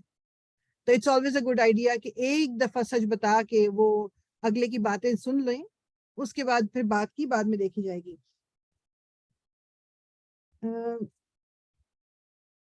نہیں اے محمد، تمہارے رب کی قسم یہ کبھی مومن نہیں ہو سکتے جب تک کہ اپنے باہمی اختلافات میں یہ تم کو فیصلہ کرنے والا نہ مان لیں۔ یہ بہت امپورٹنٹ بات ہے، میرے اور آپ کے درمیان رسول اللہ موجود نہیں ہے، مگر ان کی سنت موجود ہے اور قرآن ہمارے درمیان موجود ہے۔ تو بیسیکلی مطلب کیا ہے کہ جب بھی ہم کوئی فیصلہ کر رہے ہیں تو ہمارے دل و دماغ پہ یہ ہونا چاہیے کہ کیا میرا رب اور میرا رسول اس سے راضی ہیں، اس فیصلے سے، میں کتاب اور سنت کے اگینسٹ تو فیصلہ نہیں کر رہی۔ اگر جب تک یہ اپنے باہمی اختلافات میں تمہیں فیصلہ کرنے والا نہ مان لیں، پھر جو کچھ تم فیصلہ کرو اس پر اپنے دلوں میں بھی کوئی تنگی نہ محسوس کریں، بلکہ سر بسر تسلیم کر لیں۔ اگر ہم نے انہیں حکم دیا ہوتا کہ اپنے آپ کو ہلاک کر دو یا اپنے گھروں سے نکل جاؤ تو ان میں سے کم ہی آدمی اس پر عمل کرتے. حالانکہ جو نصیحت نہیں کی جاتی ہے اگر یہ اس پر عمل کرتے تو یہ انہیں کی حالانکہ جو نصیحت انہیں کی جاتی ہے اگر یہ اس پر عمل کرتے تو یہ ان کے لیے زیادہ بہتری اور زیادہ ثابت قدمی کا موجب ہوتا. اور جب یہ ایسا کرتے تو ہم انہیں اپنی طرف سے بہت بڑا اجر دیتے اور انہیں سیدھا راستہ دکھا دیتے. یعنی کہ جب بیسیکلی جب ہجرت کا ٹائم تھا تو کچھ لوگ تھے جن کو ایمان تو وہ لے آئے تھے, مگر اس وقت ظاہری بات ہے this is not an easy thing کہ آپ امیجن کرو کہ یہاں آپ رہ رہے ہو, آپ کا گھر سیٹ اپ ہوا ہوا ہے, جاب ہے, گاڑی بنگلہ, آپ کو اب کہا جائے کہ بس اٹھو اور نکلو یہاں سے, اور چیزیں کوئی ساتھ نہیں جا سکتی. کیونکہ قریش نے یہی کیا تھا, جو لوگ بھی مسلمان ہو رہے تھے اور مدینہ کی طرف جا رہے تھے وہ کہہ رہے تھے کہ سامان کچھ نہیں لے جا سکتے تم, یہ سب ہمارا ہے. تو آپ سوچیں کہ اس وقت اگر لوگوں کے دل میں یہ آیا ہو کہ مطلب یہ سامان مطلب چھوڑ کے جانا پڑے گا, پتہ نہیں ہجرت کریں نہ کریں, تو کیا یہ بالکل ہی کوئی ایسی بات ہے انہونی؟ مطلب میں اور آپ تو شاید ہجرت نہ ہی کرتے. کتنے لوگ تھے اس کے باوجود بھی جو ہجرت کر کے آئے سب کچھ چھوڑ کے, صرف جو ان کے بدن پہ کپڑے تھے وہ ان کپڑوں میں آئے تھے. امیجن کریں, اور کس وجہ سے؟ اسلام کی خاطر, دین کی خاطر. ہمارا پرابلم کیا ہے, ہمیں اگر کہا جائے کہ اوکے جی اگر یہاں تمہیں دین کو فالو کرنا مشکل ہو رہا ہے تو کسی ایسی جگہ چلا جاؤ جہاں پر دین کو فالو کرنا ایزی ہو, تو ہم کیا کہتے ہیں کہ اب تو یہاں سیٹل ہوئے ہیں, اب نئے سرے سے دوبارہ سیٹل ہوں گے تو اٹس ناٹ ایزی, جاب کا کیا ہوگا. ہمارے پاس ڈفرینٹ ریزنز ہوتے ہیں, حالانکہ رزق دینے والا اللہ ہے. جب اللہ کی خاطر کہیں سے آپ ہجرت کرتے ہو تو اللہ تعالیٰ چھوڑ تھوڑی دیتا ہے, اس نے رزق تو اتنا ہی دینا ہے ہمیں جتنا دینا ہے, اس میں بلکہ برکت اس لیے پڑ جاتی ہے کہ اب میں نے فیصلہ اس لیے کیا ہے کہ اللہ تعالیٰ مجھ سے راضی ہو جائے. جس طرح میں ہمیشہ اگزامپل دیتی ہوں, یہ جو فرانس میں جو ہو رہا ہے, جو مسلمانوں کی زندگی تنگ اس طرح ہو رہی ہے, اسپیشلی عورتوں کی, کہ وہ حجاب کو لے کے یا دوسری چیزوں کو, حلال کو لے کے, ایون نماز پڑھنے کا, مسجدوں کا, تو کیوں نہیں موو ہو جاتے اس میں بھی؟ ٹھیک ہے آف کورس بعض دفعہ واقعی جس طرح مکے میں بھی کچھ لوگ تھے مسلمان ہو گئے تھے but they couldn't move, بہت ساری وجوہات تھیں. تو ایسے لوگ ابھی بھی ہوں گے کہ وہ واقعی موو نہیں کر سکتے, میں ان کی بات نہیں کر رہی. کچھ لوگ ہیں جن کا سول ریزن یہ ہے کہ وہ اب اپنا سیٹ اپ چھوڑ کے نہیں آنا چاہتے, ورنہ ان کا اتنا ہے کہ اگر وہ واقعی دین کو فالو کرنا چاہیں تو وہ آ سکتے ہیں وہاں سے. اچھا جی, آیا نمبر 69. اور جو اللہ اور اس کے رسول کی اطاعت کرے گا وہ ان لوگوں کے ساتھ ہوگا جن پر اللہ نے انعام فرمایا ہے, یعنی انبیاء اور صدیقین اور شہداء اور صالحین. کیسے اچھے ہیں یہ رفیق جو کسی کو میسر آئیں. یہ حقیقی فضل ہے جو اللہ کی طرف سے ملتا ہے, اور در حقیقت حقیقت جاننے کے لیے بس اللہ ہی کا علم کافی ہے. اے لوگوں جو ایمان لائے ہو, مقابلہ کرنے کے لیے ہر وقت تیار رہو, پھر جیسا موقع ہو الگ الگ دستوں کی شکل میں نکلو یا اکٹھے ہو کر. ہاں تم میں سے کوئی آدمی ایسا بھی ہے جو لڑائی سے جی چراتا ہے. اگر تم پر کوئی مصیبت آئے تو کہتا ہے اللہ نے مجھ پر بڑا فضل کیا کہ میں ان لوگوں کے ساتھ نہ گیا, اور اگر اللہ کی طرف سے تم پر فضل ہوتا ہے تو کہتا ہے, اور اس طرح کہتا ہے کہ گویا تمہارے اور اس کے درمیان محبت کا تو کوئی تعلق تھا ہی نہیں, کہ کاش میں بھی ان کے ساتھ ہوتا تو بڑا کام بن جاتا. ایسے لوگوں کو معلوم ہو کہ اللہ کی راہ میں لڑنا چاہیے ان لوگوں کو جو آخرت کے بدلے دنیا کی زندگی کو فروخت کر دیں. پھر جو اللہ کی راہ میں لڑے گا اور مارا جائے گا یا غالب رہے گا اسے ضرور ہم اجر عظیم عطا کریں گے. آخر کیا وجہ ہے کہ تم اللہ کی راہ میں ان بے بس مردوں, عورتوں اور بچوں کی خاطر نہ لڑو جو کمزور پا کر دبا لیے گئے ہیں, اور فریاد کر رہے ہیں کہ خدایا ہم کو اس بستی سے نکال جس کے باشندے ظالم ہیں, اور اپنی طرف سے ہمارا کوئی حامی و مددگار پیدا کر دے. بیسیکلی یہ وہی ہے جو مکے کی میں بات کر رہی تھی, وہاں بہت سے بچے, عورتیں اور مرد تھے جو اپنے آپ کو نہیں ہجرت کر سکتے تھے for whatever reason there was, مگر وہ دعائیں مانگتے تھے. جن لوگوں نے ایمان کا راستہ اختیار کیا ہے وہ اللہ کی راہ میں لڑتے ہیں, اور جنہوں نے کفر کا راستہ اختیار کیا ہے وہ طاغوت کی راہ میں لڑتے ہیں. بس شیطان کے ساتھیوں سے لڑو, اور یقین جانو کہ شیطان کی چالیں حقیقت میں نہایت کمزور ہیں. تم نے ان لوگوں کو بھی دیکھا جن سے کہا گیا تھا کہ اپنے ہاتھ روکے رکھو اور نماز قائم کرو اور زکوٰۃ دو. اب جو انہیں لڑائی کا حکم دیا گیا تو ان میں سے ایک فریق کا حال یہ ہے کہ لوگوں سے ایسا ڈر رہے ہیں جیسا خدا سے ڈرنا چاہیے, یا کچھ اس سے بھی بڑھ کر کہتے ہیں خدایا یہ ہم پر لڑائی کا حکم کیوں لکھ دیا گیا, کیوں نہ ہمیں ابھی کچھ اور مہلت دی. ان سے کہو دنیا کا سرمایہ زندگی تھوڑا ہے, اور آخرت ایک خدا ترس انسان کے لیے زیادہ بہتر ہے. یعنی بیسیکلی جو پہلے جب ابھی جب مکہ میں تھے نا تو اس وقت جنگ و جدل کی اجازت نہیں تھی. مسلمانوں کو کہا گیا تھا اپنے ہاتھ کو روکے رکھنا ہے اور جو بھی کچھ ہے برداشت کرنا ہے. مدینہ میں آ کے اجازت ملی. تو جو کچھ لوگ پہلے کہہ رہے تھے جیسے منافق اسپیشلی کہ جی ہمیں موقع ملے تو ہم ان سے جنگ کر کے ان کو یہ ختم کر دیں وہ ختم کر دیں, تب جب اجازت مل گئی تب وہی لوگ پریشان ہو رہے ہیں کہ اچھا ہمیں جنگ کرنی پڑے گی یا ہمیں پھر اپنی جان کا خطرہ پھر مال کا خطرہ. تو اس میں کچھ لوگ تھے جن کو اس طرح پرابلم ہونی شروع ہو گئی. ان سے کہو کہ سرمایہ زندگی تھوڑا ہے اور آخرت ایک خدا ترس انسان کے لیے زیادہ بہتر ہے, اور تم پر ایک ظلم ایک شمع برابر بھی نہ کیا جائے گا. رہی موت تو جہاں بھی تم ہو وہ بہرحال تمہیں آ کر رہے گی, خواہ تم کیسی ہی مضبوط عمارتوں میں ہو. اگر انہیں کوئی فائدہ پہنچتا ہے تو کہتے ہیں یہ اللہ کی طرف سے ہے, اور اگر کوئی نقصان پہنچتا ہے تو کہتے ہیں یہ تمہاری بدولت ہے. کہو سب کچھ اللہ ہی کی طرف سے ہے, آخر ان لوگوں کو کیا ہو گیا ہے کہ کوئی بات ان کی سمجھ میں نہیں آتی. اے انسان تجھے جو بھلائی بھی حاصل ہوتی ہے اللہ کی عنایت سے ہوتی ہے, اور جو مصیبت تجھ پر آتی ہے وہ تیرے اپنے کسب و عمل کی بدولت ہے. یہ بھی یاد رکھنا ہے, بڑی امپورٹنٹ بات ہے. یہ جو آیا نمبر 79 ہے اس کا پارٹ ہے کہ جو بھلائی آتی ہے نا, جو بھی ہمارے ساتھ اچھا ہماری زندگی میں ہو رہا ہے وہ اللہ کی رحمت ہے, اللہ کی طرف سے ہے وہ. اٹس ناٹ دیٹ کہ I deserve it more than you, تو اس لیے میرے تو اچھا ہو رہا ہے اور آپ کے ساتھ برا ہوتا رہے بیکاز آئی ایم somebody کہ جو مجھے ملے سب کچھ. نہیں, مجھے جو کچھ اچھا مل رہا ہے وہ بھی اللہ کی طرف سے, جو آپ کو مل رہا ہے وہ اللہ کی طرف سے. لیکن جو خرابیاں آتی ہیں وہ اگر ہم بیٹھ کے ٹھنڈے دل سے سوچیں تو ہمارے اپنے ہی عمل ہوتے ہیں جس کی وجہ سے پھر اللہ تعالیٰ ہمیں مشکلات میں ڈالتا ہے. غلط کام کرنا انسان کی فطرت میں نہیں ہے, یہ فطرت کے خلاف ہے. اللہ تعالیٰ نے جو فطرت دے کے ہمیں یا اس دنیا میں بھیجا گیا, جس طرح کہا جاتا ہے حدیث کا مفہوم ہے ہر بچہ جو اس دنیا میں آتا ہے وہ دین فطرت لے کے آتا ہے, میننگ کہ وہ مسلمان ہی پیدا ہوتا ہے. اس کے پھر گھر والے اور ارد گرد کے لوگ اس کو بناتے ہیں جو بھی بنانا چاہتے ہیں. دین فطرت کیا ہے کہ ہر چیز کا جو صحیح پہلو ہے وہ سامنے رکھنا. اللہ تعالیٰ کے حکم کے آگے سر کو جھکانا ہماری فطرت کے اندر ہے. تو جب بھی ہم اس فطرت کے اگینسٹ کوئی بات کرتے ہیں, شروع میں کتنا عرصہ ایسا نا ہمیں برا لگ رہا ہوتا ہے, وی فیل اٹس بیڈ. اب جیسے ایک چیز میں ایگزامپل دوں, مطلب یہ ایک چھوٹی سی ایگزامپل ہے. جب بچے چھوٹے ہوتے ہیں, ہم سب جن کے بچے ہیں ان کو بہت اچھی طرح سے اس چیز کا اندازہ ہوگا. ایک چھوٹا بچہ ہوتا ہے کہ چلو فیملی میں کوئی چھوٹے ہیں, اچھا مطلب ان کو ہم بچہ سمجھ کے, بعض دفعہ آپ دیکھیں گے کہ جی وہ بچے ننگے پھر رہے ہیں وداؤٹ کلوتھ, چھوٹا ہے بچہ, چلو جی سال کا بھی بچہ ہے, مہینے کا بچہ ہے, ان کی اس طرح ان کو یا کپڑے ان کو اس طرح کے اسپیشلی بچیوں کو پہنا کے جب وہ اس طرح کے اس میں بڑے ہوتے ہیں ان کے لیے it's not a big deal کہ اگر وہ کم کپڑے پہن رہے ہیں, وہ اونچی شلوار پہن رہے ہیں یا وہ سلیو لیس پہن رہی ہیں لڑکیاں, یا وہ کوئی سی تھرو پہن رہے ہیں, یہ ہم خود عادت دیتے ہیں. جب اس میں بچوں کا کیا قصور ہے کہ جب ان کو بچپن سے, یا پھر بچہ بچپن میں بڑی خوشی ہوتی ہے کہ بچہ کوئی ہوتا ہے نا, بعض گھروں میں ہوتا ہے کہ جی بچے کو کوئی برے الفاظ سے کہا دیے اور وہ بچہ بول رہا ہے, سب ہنس رہے ہیں بیٹھ کے, یا بچوں کو بولا کہ چلو جی ناچ کے دکھاؤ, یا بچوں کو بولا کوئی بری بات بول کے دکھاؤ, یا کسی بڑے سے بدتمیزی کرتے ہیں تو ہم خوش ہو رہے ہوتے ہیں, ہنس رہے ہوتے ہیں کہ دیکھو کیا کہہ رہا ہے, چھوٹا سا بچہ ہے. یہ عادتیں ہم خود بچوں کو دیتے ہیں. بچے کو اچھے برے کی تمیز جو ہے نا وہ ہم اس کی خراب کرتے ہیں. وہ اچھائی لے کے پیدا ہوتا ہے, ہر بچہ اچھائی لے کے ہی دنیا میں آتا ہے, چاہے وہ کسی مسلمان کا بچہ ہے, چاہے یہودی کا بچہ ہے, عیسائی کا بچہ ہے, ہندو کا بچہ ہے. بچے سارے معصوم ہوتے ہیں,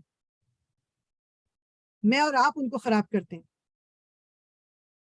یہ جو ہمارے ارد گرد کے اثرات بچوں میں پڑتے ہیں, پرسنالٹی اس سے فارم ہوتی ہے. لیکن میں اور آپ لوگوں کو بھی بلیم نہیں کر سکتے. سب سے پہلی چیز گھر میں ان کو کیا دے رہی ہوں ماحول. میں اپنی بچی سے کہہ رہی ہوں جی نماز پڑھو, یا بچے سے کہوں نماز پڑھو, اور میں خود نماز نہیں پڑھ رہی. میں بیٹی سے کہہ رہی ہوں کہ جی کور کرو, اور میں خود کور نہیں کر رہی. میں بیٹھ کے انڈین موویز دیکھ رہی ہوں, میں بچوں کو کہہ رہی ہوں تم نے یہ نہیں دیکھنا, یہ نہیں. میں خود میوزک سن رہی ہوں, بچوں کو کہہ رہی ہوں میوزک نہ سن. مطلب this is something and this is happening in our houses. ہمیں پتا ہے کہ ہمارے گھروں میں یہ ہو رہا ہے. میں تو خود دیکھا ہوا ہے یہ, میں ایکسپیرینس سے بتا رہی ہوں یہ چیز, کہ ہم بہت سی چیزیں خود کر رہے ہوتے ہیں اور بچوں کو کہتے نہ کرو. بچوں کو ہم کہتے ہیں جھوٹ نہیں بولنا چاہیے. سب سے بڑے جھوٹ ہم بول رہے ہوتے ہیں, فون آ گیا, اب تو خیر سب کے سیل فون ہے نا, کہہ دو کہ بڑا کامن ہوتا تھا, کہہ دو کہ ابھی گھر پہ نہیں ہے. یا بڑے آرام سے ہم کوئی بھی جھوٹ بول دیتے ہیں, کہیں جانا ہے, فون آ گیا تم ابھی تک پہنچے نہیں, ہاں میں راستے میں 5 منٹ میں پہنچ رہا ہوں, اور ہم ابھی گھر سے نہیں نکلے ہوتے. یہ سب جھوٹ ہیں. تو خود ہم یہ سب کچھ کر رہے ہیں بچوں کے سامنے, اور بچوں سے ہم ایکسپیکٹ یہ کر رہے ہیں کہ وہ یہ نہ کریں. تو اللہ تعالیٰ کیا کہہ رہے ہیں کہ جب تمہیں کوئی فائدہ پہنچتا ہے تو یہ کہتے ہیں کہ اللہ کی، جب انہیں کوئی فائدہ پہنچتا ہے تو یہ کہتے ہیں کہ اللہ کی طرف سے ہے، اگر کوئی نقصان پہنچتا ہے تو کہتے ہیں یہ تمہاری بدولت ہے. پھر آگے اللہ تعالیٰ کیا کہہ رہے ہیں، اے انسان تجھے جو بھلائی بھی حاصل ہوتی ہے اللہ کی عنایت سے ہوتی ہے، اور جو مصیبت تجھ پر آتی ہے وہ تیرے اپنے کسب و عمل کی بدولت ہے. اے محمد ہم نے تم کو لوگوں کے لیے رسول بنا کر بھیجا ہے، اس پر خدا کی گواہی ہی کافی ہے. جس نے رسول کی اطاعت کی اس نے دراصل خدا کی اطاعت کی، اور جو منہ موڑ گیا تو بہرحال ہم نے تمہیں ان لوگوں پر پاسبان بنا کر تو نہیں بھیجا. وہ منہ پر کہتے ہیں کہ ہم متی فرمان ہیں، مگر جب تمہارے پاس سے نکلتے ہیں تو ان میں سے ایک گروہ راتوں کو جمع ہو کر تمہاری باتوں کے خلاف مشورے کرتا ہے. اللہ ان کی یہ ساری سرگوشیاں لکھ رہا ہے، تم ان کی پرواہ نہ کرو اور اللہ پر بھروسہ رکھو، وہی بھروسے کے لیے کافی ہے. کیا یہ لوگ قرآن پر غور نہیں کرتے؟ اگر یہ اللہ کے سوا کسی اور کی طرف سے ہوتا تو اس میں بہت کچھ اختلاف بیانی پائی جاتی. And this is miracle. واقعی ابھی ہم تو اس میں نہیں کرتے نا، اگر آپ کبھی سنو اس میں استاد نعمان کی بھی کامنٹری ہے اور بھی علماء کی، کہ قرآن کا ایک ایک ورڈ جڑا ہوا کس طرح ہے، کانسیپٹ. اب آپ سوچو، جس اگر ہم بیٹھ کے اس وقت سے بھی امیجن کریں قرآن جو کتاب کی فارم میں ہمارے ہاتھ میں، یہ 23 سالوں میں آیا ہے، 23 ایئرس آیتوں کی صورت میں. کبھی آیت ادھر آگے کچھ پہلے آئے کچھ بعد میں، اور اس کے بعد ان کو آیتوں پہ مطلب آیتوں سے صورتوں میں ان کو جمع کیا گیا ہے. لیکن جو کوہیرنس ہے، جو جس طرح کی آپس میں ان کی کنیکشنز ہیں، کیا از اٹ پاسبل کوئی ہیومن بینگ کر سکتا ہے یہ کبھی؟ یہ ایک ریگولر چیپٹر بک نہیں ہے، لیکن کنیکشن کتنا ہے ہر چیز کا، فلو کتنا ہے اس کے اندر. یہ لوگ جہاں کوئی اطمینان بخش یا خوفناک خبر سن پاتے ہیں تو اسے لے کر پھیلا دیتے ہیں، حالانکہ اگر یہ اسے رسول اور اپنی جماعت کے ذمہ دار اصحاب تک پہنچائیں تو وہ ایسے لوگوں کے علم میں آ جائے جو ان کے درمیان اس بات کی صلاحیت رکھتے ہیں کہ اس سے صحیح نتیجہ اخذ کر سکیں. تم لوگوں پر اللہ کی مہربانی اور رحمت نہ ہوتی تو تمہاری کمزوریاں ایسی تھیں کہ معدود چند کے سوا تم سب شیطان کے پیچھے لگ گئے ہوتے. میری اور آپ کے اندر کافی کمزوریاں ہیں. ہم بات کو سن کے فوراً سے اس پہ عمل کر دیتے ہیں یا دوسروں تک پہنچا دیتے ہیں، اور رسول اللہ صلی اللہ علیہ وسلم کی ایک حدیث کا مفہوم ہے کہ تمہارے کسی کے جھوٹا ہونے کے لیے یہی کافی ہے کہ وہ ایک بات کو سنے اور بغیر تحقیق کیے ہوئے اس کو آگے پہنچا دے. یہ ایک جھوٹا شخص ہے. ہو سکتا ہے کہ وہ بات سچ تھی، ہو سکتا ہے کہ جو آپ آگے کرو غلط نہیں، لیکن آپ نے اس کی تحقیق نہیں کی، آپ نے آگے پہنچا دیا. رسول اللہ کیا کہہ رہے ہیں کہ ایک بندے کے جھوٹا ہونے کے لیے یہ کافی ہے. تو جب بھی کوئی بات سنے اس کی تحقیق کرنی بہت زیادہ ضروری ہے کہ یہ بات جو مجھ تک پہنچی ہے، اس سے پہلے کہ میں اس پر کوئی عمل کروں، کوئی ری ایکشن شو کروں، کسی سے اس بارے میں پوچھ گچھ کروں، تو میں ذرا ایک کنفرم کر لوں کہ بھائی یہ بات سچ بھی ہے کہ نہیں ہے. جی ہمارا آپ نے جی السلام علیکم. نہیں، مجھے یہی ہو رہا تھا کہ ہر بندہ بغیر تحقیق کے واٹس ایپ کیوں فارورڈ کر دیتا ہے. جو ویڈیوز آتی ہیں وہ سب جھوٹ ہوتی ہیں، لائک وداؤٹ تحقیق، and it's annoying and it's جھوٹ، رائٹ؟ ایگزیکٹلی، بالکل. اور وہ جو بھیجنے والا ہے اگر اس نے واقعی وہ غلط بھیج دیا تو کتنا گناہ ہے اور کتنی غلط بات. اور پھر لیٹس سے کوئی واقعہ ہوا ہے، کسی نے اس واقعے کی ویڈیو بنا لی، وہ ویڈیو آپ کو بھیجی، آپ نے آگے بھیج دی، اب آپ برائی کو پھیلانے میں بھی حصہ ڈال رہے ہو اپنا. اب آپ وہ چاہے سچ بھی ہے بات، کسی کی غیبت بھی ہو رہی ہے اس کے اندر، کسی کے آگے کوئی غلط حرکت کرتے ہوئے کسی نے ویڈیو بنا لی، وہ بھی آپ نے فارورڈ کر دی. تو جو شخص اس غلط چیز کو دیکھے گا وہ آپ کے گناہ میں ہر ٹائم اضافہ ہوتا جائے گا. اب امیجن کریں صرف اس چیز کو، کیونکہ واٹس ایپ پہ تو ایک کلک ہے نا. اب وہ جتنے بھی گروپس میں جتنے بھی لوگ ہیں ان سب نے اگر ایک ویڈیو آپ نے بھیجی، 15 لوگوں نے دیکھ لی، 15 دفعہ تو آپ کے اکاؤنٹ میں گناہ ایڈ ہو گئے. جب تک اس دنیا سے چلے بھی جائیں گے ہم، جب تک لوگ اس ویڈیو کو دیکھتے رہیں گے گناہ میں اضافہ ہوتا رہے گا. تو کیوں ہم اتنا چانس لیتے ہیں؟ اچھی باتوں کو ضرور پھیلائیں. وہ اچھی بات ایون بعض دفعہ لوگ حدیث کہ یہ رسول اللہ کی حدیث ہے اور اس کو آگے فارورڈ کر دیتے ہیں. اور آپ یقین کریں، مجھے تو نہیں، مطلب پہلے کچھ سالوں پہلے کی بات ہے، آئی آلویز تھاٹ کہ اگر کوئی نمبر دیکھے کہ جی یہ بخاری کی یہ نمبر حدیث ہے اور وہ آگے فارورڈ کر رہا ہے تو کوئی اتنا لمبا چوڑا جھوٹ تو نہیں بول سکتا، نمبر ہے. ایک دفعہ خود ہی میں نے اس نمبر کو سرچ کیا، میرے پاس صحیح بخاری تھی تو وہ حدیث سرے سے اس کے اندر تھی نہیں. Then it made me think کہ مطلب یعنی اس کا مطلب یہ ہے کہ میں تو کسی کی جب تک حدیث کوئی کہہ کے بھی کر رہا ہے، جب تک اس کو بھی میں 100% کہیں سے وہ نہ کر لوں، اس کی وہ سورس کو جان لوں یا اس کو ویریفائی کر لوں، مجھے حدیث بھی آگے فارورڈ نہیں کرنی. ہاں اچھی بات ہے کوئی کہہ رہا ہے کہ جی ایک اچھی بات وہ اپنے سے کر رہے ہیں کہ جی یہ اچھی بات ہے, یا وہ کوئی بات آپ کو ٹاپک ہے جس میں وہ یہ بالکل نہیں کہہ رہے کہ حدیث ہے یا قرآن ہے, تو وہ اچھی بات بالکل فارورڈ کر دیں, نو پرابلم. لیکن جہاں بھی بات یہ آئے کہ یہ قرآن سے کوئی کہہ رہا ہے ریفرنس دے کے, یا حدیث سے کہہ رہا ہے ریفرنس دے کے, اس کی اوتھینٹسٹی کو پتہ کرنا بہت بہت بہت ضروری ہے. پھر دوسری طرف کوئی آ کے آپ کو کہہ کے تمہیں پتہ ہے کہ تمہاری وہ دوست تمہارے بارے میں یہ کہہ رہی تھی, اب اس بندے نے تو گناہ کمایا, اب اگر میں اس پہ کوئی ریئیکٹ کروں گی without going to that person, without asking, تو پھر اس کا مطلب ہے میں بھی اس گناہ میں شامل ہو گئی, اور دل تو الگ خراب ہوا ہی ہوا. تو it is always a good idea کہ سنی سنائی باتوں پہ کان نہ دھرا جائے. لوگوں سے رشتے اپنی بیسس پہ قائم کریں, کسی کے بتائے ہوئے بیسس پہ قائم نہیں کرنے. ہر ایک انسان کا دوسرے انسان سے ایک ڈفرینٹ تعلق ہوتا ہے, رشتہ ڈفرینٹ ہوتا ہے, وائبس ایک دوسرے سے ڈفرینٹ آتی ہیں, اس کی بیسس پہ تعلق ہوتا ہے. اس لیے جو جس کا آپ سے جس طرح کا رشتہ ہے اس بیسس پہ اس بندے سے ڈیل کریں. ہم بعض دفعہ یہ بہت خاندانوں میں خاص طور پہ فیملی میں یہ ہوتا ہے, ایک کے ساتھ اچھا نہیں, اچھا جی تو اس نے تمہارے ساتھ یہ کیا, اس نے کہا جی تمہارے, وہ ایک دوسرے سے کر کے رشتے خراب کر دیتے ہیں ہم. حالانکہ اگر اس شخص نے آپ کے ساتھ کچھ برا نہیں کیا, آپ کیسے برا کر سکتے ہو اس کے ساتھ؟ ٹھیک ہے, تو یہ چیزوں کا, یہ چھوٹی چھوٹی چیزیں ہیں, ان کا خیال رکھنا بہت ضروری ہے ہمیں. بس اے نبی تم اللہ کی راہ میں لڑو, تم اپنی ذات کے سوا کسی اور کے لیے ذمہ دار نہیں ہو, البتہ اہل ایمان کو لڑنے کے لیے اکساؤ. بعید نہیں کہ اللہ کافروں کا زور توڑ دے, اللہ کا زور سب سے زیادہ زبردست اور اس کی سزا سب سے زیادہ سخت ہے. جو بھلائی کی سفارش کرے گا, وہ یہ آگے بات آئی گئی جو میں بات کر رہی تھی نا, جو بھلائی کی سفارش کرے گا وہ اس میں سے حصہ پائے گا, اور جو برائی کی سفارش کرے گا وہ اس میں سے حصہ پائے گا, اور اللہ ہر چیز پر نظر رکھنے والا ہے. یعنی آپ برائی کو سپورٹ کر کے برائی کی بات آگے پہنچاؤ گے, اس میں حصہ ملے گا. اچھائی کی بات کو سپورٹ کرو گے, اچھائی کی بات آگے پہنچاؤ گے, اس میں حصہ ملے گا. اب یہ میری اور آپ کی چوائس ہے, and it has become so easy کہ ہم دونوں طرف بڑی ایزیلی جا سکتے ہیں. واٹ ود آل دس جو سوشل میڈیا ہے نا, کہ انسٹا پہ ہو گیا, ٹویٹر پہ ہو گیا, فیس بک ہو گیا, اسنیپ چیٹ ہو گیا, وٹ ایور جو جتنے بھی سوشل میڈیا پلیٹ فارمز ہیں, اچھی بات بھی آگ کی طرح پھیلتی ہے اور بری بات بھی آگ کی طرح پھیلتی ہے.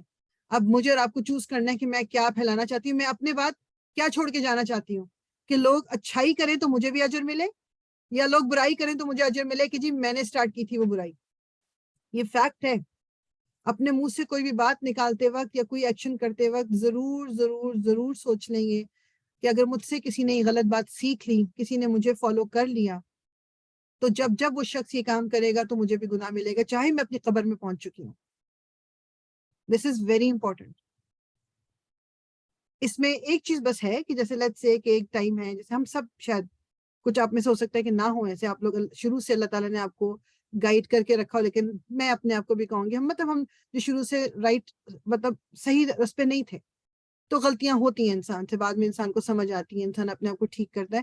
تو اگر سنسیئرلی اللہ تعالیٰ سے معافی مانگ لی جائے تو پھر جو پہلے کیا ہے اللہ تعالیٰ انشاءاللہ اس کو معاف کر دیں گے.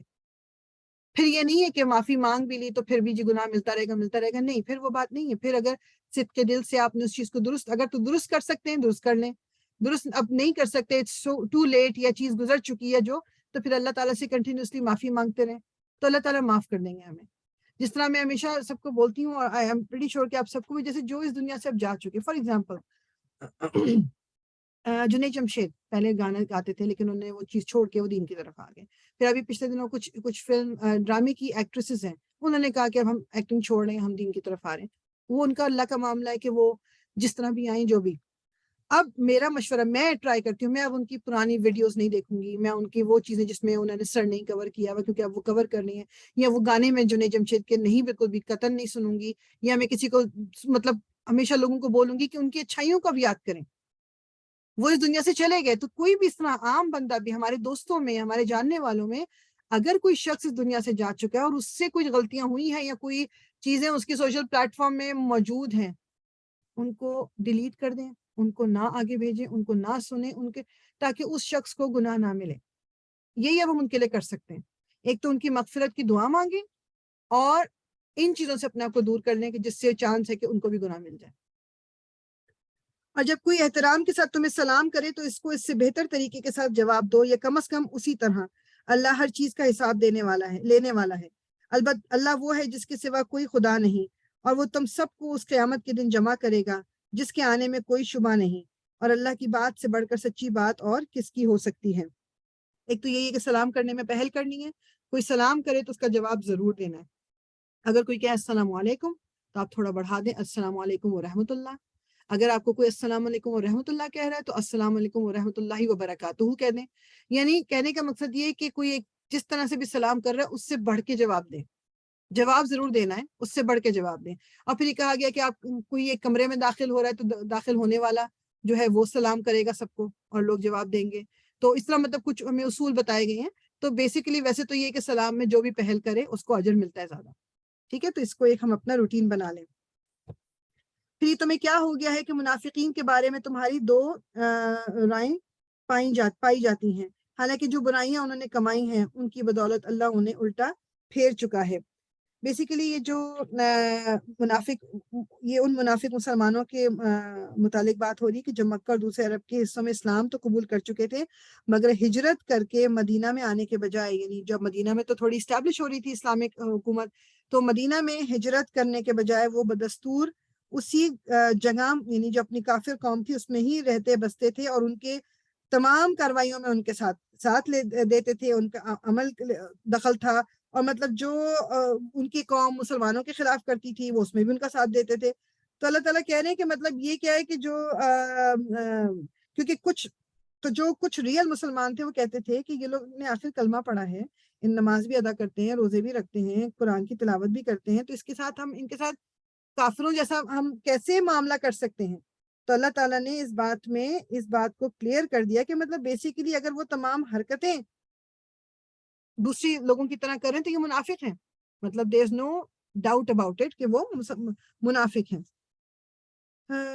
انہوں نے جو کچھ برائیاں انہوں نے کمائی ہیں ان کی بدولت اللہ انہیں الٹا پھیر چکا ہے. کیا تم چاہتے ہو کہ جسے اللہ نے ہدایت نہیں بخشی اسے تم ہدایت بخش دو, حالانکہ جس کو اللہ نے راستے سے ہٹا دیا اس کے لیے تم کوئی راستہ نہیں پا سکتے. وہ تو یہ چاہتے ہیں کہ جس طرح وہ خود کافر ہیں اسی طرح تم بھی کافر ہو جاؤ تاکہ تم اور وہ سب یکساں ہو جائیں.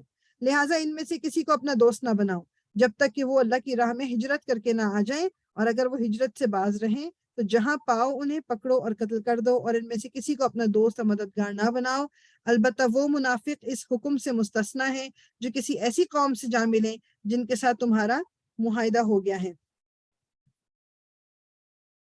بیسیکلی بات یہ ہے کہ دارالکفر میں رہنے والے کسی مسلمان کو, یہ مولانا مودودی جو کہتے ہیں میں وہ تھوڑا سا پڑھ رہی ہوں, ظاہر یہ ہے کہ دارالکفر کے رہنے والے کسی مسلمان کو محض ہجرت نہ کرنے پر منافق صرف اس صورت میں کہا جا سکتا ہے جبکہ دارالاسلام کی طرف سے ایسے تمام مسلمانوں کو یا تو دعوت عام ہو یا کم از کم اس نے ان کے لیے اپنے دروازے کھلے رکھے ہوں.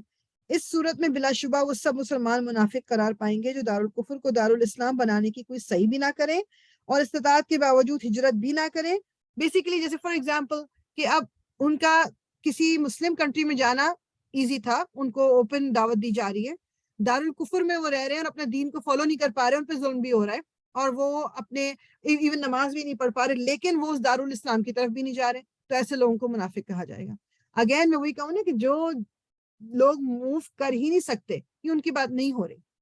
جو لوگ جیسے ابھی آج کل اٹس ناٹ ایزی کہ جیسے میں کل کو کہوں کہ جی مجھے یہاں سے موو ہونا ہے جی اسلامک کوئی کنٹری میں سعودی عربیہ جانا چاہتی ہوں یا میں انڈونیشیا یا ملیشیا, تو it's not easy for me کیونکہ وہ مجھے وہاں کی سٹیزن شپ نہیں دیں گے. اس طرح مجھے کوئی نہ کوئی ریزن کوئی ریکوائرمنٹ ہے, تو اگر وہ کل کو کہہ دے سعودی عربیہ کی جو آنا چاہے آ جائے تو پھر کیوں نہیں جائیں گے ہم. وہ لوگ اسپیشلی جن کو یہاں پر دین کو فالو کرنا مشکل لگ رہا ہے, نہ وہ کوشش کر رہے ہیں دین پہ چلنے کی, نہ وہ لوگوں کو دین کی طرف بلا رہے ہیں.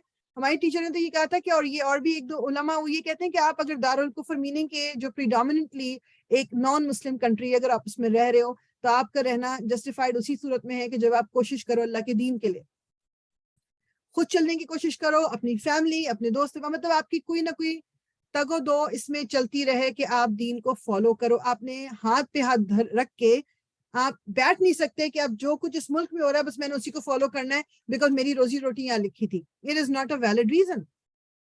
اپنی اسٹیمنا کے حساب سے, اپنی کیپیسٹی کے حساب سے ہر بندے کو کچھ نہ کچھ کرتے رہنا ہے. Even in a Muslim country میرے اوپر ایک دائی کا جو ایک فرض مجھے سونپا گیا ہے وہ سونپا گیا ہے, چاہے میں پاکستان میں ہوں, چاہے میں سعودی عربیہ میں ہوں, چاہے میں انڈونیشیا میں ہوں, کہیں بھی ہوں, میں مجھے اللہ کے دین کے لیے کام کرنا ہے. I am a worker for اللہ تعالیٰ. اللہ تعالیٰ نے مجھے خلیفہ بنایا تھا. ہم نے یہ سورہ بقرہ میں پڑھ کے ہم آئے ہیں کہ اللہ تعالیٰ نے فرشتوں کو کہا تھا کہ میں زمین پہ اپنا خلیفہ بھیج رہا ہوں. تو خلیفہ صرف انبیاء کرام نہیں تھے, میں اور آپ بھی ہیں. ہمیں اللہ کے دین کے لیے کام کرنا ہے. اچھا, جو البتہ وہ منافق اس حکم سے مستثنا ہیں جو کسی ایسی قوم سے جا ملیں جن کے ساتھ تمہارا معاہدہ ہے. یعنی کہ یہ اب سیرہ میں جب پڑھتے ہو نا تو بعض دفعہ کچھ گروپس ہیں جو مسلمان نہیں ہوئے تھے لیکن ان کے کانٹریکٹس تھے مسلمانوں کے ساتھ کہ وہ ایک دوسرے کو سپورٹ کریں گے اور ایک دوسرے کے ساتھ جنگ نہیں کریں گے, لڑائی نہیں کریں گے. تو اگر اس گروپ میں سے کوئی شخص ہے منافق ہے مگر وہ اس گروپ کو بلانگ کرتا ہے تو اس سے بھی آپ کی کوئی لڑائی نہیں ہے. اسی طرح وہ منافق بھی مستثنا ہے جو تمہارے پاس آتے ہیں اور لڑائی سے دل برداشتہ ہیں, نہ تم سے لڑنا چاہتے ہیں نہ اپنی قوم سے. یعنی کوئی ہے کہ وہ دکھاوے کہ مسلمان صحیح لیکن وہ آپ کے پاس آتے ہیں اور کہتے ہیں کہ جی ہم نہ تم سے لڑ رہے ہیں نہ ان سے, ہم نہیں چاہتے لڑائی. تو وہ لوگ بھی ان سے بھی جنگ کرنے کی ضرورت نہیں ہے, ان کو بھی چھوڑ دو. اللہ چاہتا تو تم کو ان کو تم پر مسلط کر دیتا اور وہ بھی تم سے لڑتے ہیں. لہٰذا اگر وہ تم سے کنارہ کش ہو جائیں اور لڑنے سے باز رہیں اور تمہاری طرف صلح و آشتی کا ہاتھ بڑھائیں تو اللہ نے تمہارے لیے ان پر دست درازی کی کوئی سبیل نہیں رکھی. ایک اور قسم کے منافق تمہیں ایسے ملیں گے جو چاہتے ہیں کہ تم سے بھی امن میں رہیں اور اپنی قوم سے بھی, مگر جب کبھی فتنے کا موقع پائیں گے اس میں کود پڑیں گے. ایسے لوگ اگر تمہارے مقابلے سے باز نہ رہیں اور صلح و سلامتی تمہارے آگے پیش نہ کریں اور اپنے ہاتھ نہ روکیں تو جہاں وہ ملے انہیں پکڑو اور مارو. ابھی آپ دیکھ رہے ہو کہ کرائٹیریا کیا ہے کہ جو خود تم پہ اٹیک کرے, تم سے صلح صفائی نہ کرے, تم سے لڑنے سے باز نہ آئے, تمہارے آگے کوئی اور پیشکش نہ کرے, ان سے لڑائی کرو, ان کو مارو جہاں پر تم ملے. ان پر ہاتھ اٹھانے کے لیے ہم نے تمہیں کھلی حجت دے دی ہے. کسی مومن کا یہ کام نہیں ہے کہ دوسرے مومن کو قتل کرے الا یہ کہ اس سے چوک ہو جائے یعنی غلطی ہو جائے. اور جو شخص کسی مومن کو غلطی سے قتل کر دے تو اس کا کفارہ یہ ہے کہ ایک مومن کو غلامی سے آزاد کرے اور مقتول کے وارثوں کو خون بہا دے الا یہ کہ وہ خون بہا معاف کر دیں. لیکن اگر وہ مسلمان مقتول کسی ایسی قوم سے تھا جس سے تمہاری دشمنی ہو تو اس کا کفارہ ایک مومن غلام آزاد کرنا ہے. اور اگر وہ کسی ایسی غیر مسلم قوم کا فرد تھا جس سے تمہارا معاہدہ ہو تو اس کے وارثوں کو خون بہا دیا جائے گا اور ایک مومن غلام کو آزاد کرنا ہوگا. میننگ کہ اگر کوئی ایک مومن کا دوسرے مومن کو یعنی ایک شخص کسی مومن کو قتل کر دیتا ہے, خود بھی مومن ہے دوسرے کو بھی قتل کر دیتا ہے, تو پھر اس کا جو کفارہ ہے وہ یہ ہے کہ ایک مومن کو غلامی سے آزاد کرے اور جو قتل جس کا ہوا ہے اس کی فیملی کو خون بہا دے, مطلب پیسے دیتے ہو جو بھی ڈیسائیڈڈ ہے بائی دا کورٹ. اچھا, ڈفرینٹ سچویشن کیا ہے کہ اگر کسی ایسے کا قتل کر دو کہ جس کے قبیلے سے تمہاری دشمنی تھی تو پھر وہاں پر صرف ایک مومن غلام کو آزاد کر دو, پھر خون بہا نہیں دینا. لیکن اگر کسی ایسے کو قتل کر دیا کہ جس سے تمہارا معاہدہ تھا کہ تم لوگ ایک دوسرے کو سپورٹ کرو گے لیکن اب غلطی سے اس کا ایک بندہ آپ نے مار دیا تو پھر وہی رول اپلائی ہوگا کہ ایک مومن غلام کو آزاد کرنا ہوگا اور ساتھ میں خون بہا بھی دینا پڑے گا. پھر جو غلام نہ پائے یعنی کہ اب کسی کے پاس کوئی غلام نہیں وہ آزاد کر سکتا تو پھر کیا کرنا ہے, وہ پے در پے 2 مہینے کے روزے رکھے. یہ اس گناہ پر اللہ سے توبہ کرنے کا طریقہ ہے اور اللہ علیم اور دانا ہے. وہ کہتے ہیں کہ روزے مسلسل رکھے جائیں گے, بیچ میں ناغہ نہیں آئے گا. اگر کوئی شخص عذر شرعی کے بغیر ایک روزہ بھی بیچ میں چھوڑ دے گا تو پھر نئے سرے سے روزوں کی وہ تعداد کو گننا شروع کرے گا. یعنی بیچ میں بریک اگر آ گئی 2 مہینے کے جو روزے رکھنے. ٹھیک ہے, یہ بات ہو رہی جب کسی نے کسی کا قتل اگر کر دیا. رہا وہ شخص جو کسی مومن کو جان بوجھ کر قتل. اچھا, یہ جو پہلے پوری باتیں آئی ہیں یہ کس چیز سے ریلیٹڈ آئی ہیں کہ اگر غلطی سے قتل ہو جائے ایک مومن سے دوسرا مومن, غلطی سے چوک سے. اب کیا آگئی سچویشن, رہا وہ شخص جو کسی مومن کو جان بوجھ کر قتل کر دے, یعنی ہمارے یہاں جو معاشرے میں ہو رہا ہے جان بوجھ کر قتل کرے تو اس کی جزا جہنم ہے جس میں وہ ہمیشہ رہے گا. کوئی بھی ریزن دے دیں گے جس سے ہمارے یہاں سوئسائڈ بومبنگ ہوتی ہے یا دوسرا کہ جی وہ تو کافر تھے تو مار دیا, یا ایک آل دو بظاہر وہ مسلمان تھے لیکن ان کو ہم نے وہ پیسے دے کے کسی سے مروا دیا, یا یہ جو مسجدوں میں جا کے بوم بلاسٹ کر دیا کہ جی ہم تو یہ شیعہ ہیں تو یہ احمدی, یہ سب کے سب غلط ہے. اللہ تعالیٰ کیا کہہ رہے ہیں کہ اس کی جزا جہنم ہے جس میں وہ ہمیشہ رہیں گے. اس پر اللہ کا غضب اور اس کی لعنت ہے اور اللہ نے اس کے لیے سخت عذاب مہیا کر رکھا ہے. اے لوگوں جو ایمان لائے ہو, جب تم اللہ کی راہ میں جہاد کے لیے نکلو تو دوست دشمن میں تمیز کرو, اور جو تمہاری طرف سلام سے تقدیم کرے اسے فوراً نہ کہہ دو کہ تو مومن نہیں ہے. اگر تم دنیوی فائدہ چاہتے ہو تو اللہ کے پاس تمہارے لیے بہت سے اموال غنیمت ہیں. آخر اسی حالت میں تم خود بھی تو اس سے پہلے مبتلا رہ چکے ہو, پھر اللہ نے تم پر احسان کیا لہٰذا تحقیق سے کام لو, جو کچھ تم کرتے ہو اللہ تم سے باخبر ہے. بیسیکلی تھا کہ شروع میں جب ظاہری بات اسلام پھیل رہا ہے تو اب مکہ میں بھی کچھ لوگ مسلمان ہیں, کچھ نہیں ہیں, مدینہ میں بھی سب تو مسلمان نہیں ہیں, اور دیکھنے میں بظاہر تو سب ایک ہی طرح کے کپڑے پہنتے تھے, ایک ہی طرح کی شکلیں لگتی, داڑھی ابو جہل کی بھی تھی, داڑھی کسی مسلمان کی بھی تھی, سب کی اسی طرح تھی. تو پہچاننے کا ایک طریقہ جو انہوں نے مین رکھا ہوا تھا یہ کہ وہ سلام کرتے تھے ایک دوسرے کو. تو اگر کسی نے سلام کیا ہے تو اس کا مطلب یہ کہ جی یہ تو مسلمان ہے. مطلب بیسیکلی جنگ میں بھی یہی ہوتا تھا کہ اگر مطلب کسی نے سلام کر دیا تو اس کا مقصد یہ کہ میرے پاس تمہارے لیے سلامتی اور عافیت کے سوا کچھ نہیں ہے, لہٰذا تم مجھ سے دشمنی نہ رکھو. تو اب یہ فوج میں بھی یہی ہوتا تھا, بظاہر دیکھنے میں سب ایک طرح کے لگ رہے ہیں, جو لوگ نئے نئے مسلمان ہو رہے ہیں اب ہر بندہ تو ہر بندے کو نہیں جانتا, تو اس لیے جب وہ کسی کو مارنے لگتے تھے تو اس میں پھر وہ ایک دم کوئی کسی نے اگر سلام کر دیا تو وہ اس کو پھر مطلب اپنا ہاتھ روک لے. اب وہ کہتے ہیں کہ ان لڑائیوں کے موقع پر ایک پرابلم یہ پیش آتی تھی کہ مسلمان جب کسی دشمن گروہ پر حملہ کرتے اور وہاں کوئی مسلمان اس لپیٹ میں آ جاتا تو وہ حملہ وار مسلمانوں کو یہ بتانے کے لیے کہ وہ بھی ان کا دینی بھائی ہے السلام علیکم یا لا الہ الا اللہ کہتا, مگر مسلمانوں کو اس پر یہ شبہ ہوتا تھا کہ یہ کوئی کافر ہے جو محض جان بچانے کے لیے سلام کر رہا ہے یا یہ جملہ کہہ رہا ہے, اس لیے بعض دفعہ وہ اسے قتل کر بیٹھتے تھے. تو رسول اللہ صلی اللہ علیہ وسلم نے اس کی مطلب ممانعت کی تھی. اللہ تعالیٰ کیا کہہ رہے ہیں کہ بینیفٹ آف ڈاؤٹ اس کو دو. اگر کسی کو تم مارنے لگے جنگ کے دوران اور اس نے کہہ دیا سلام پڑھ لیا, یہ کلمہ پڑھ لیا, آپ یہ نہیں کہو گے کہ جی یہ جو تھا یہ کافر ہی تھا, آپ کسی کے دل میں نہیں بیٹھے ہوئے.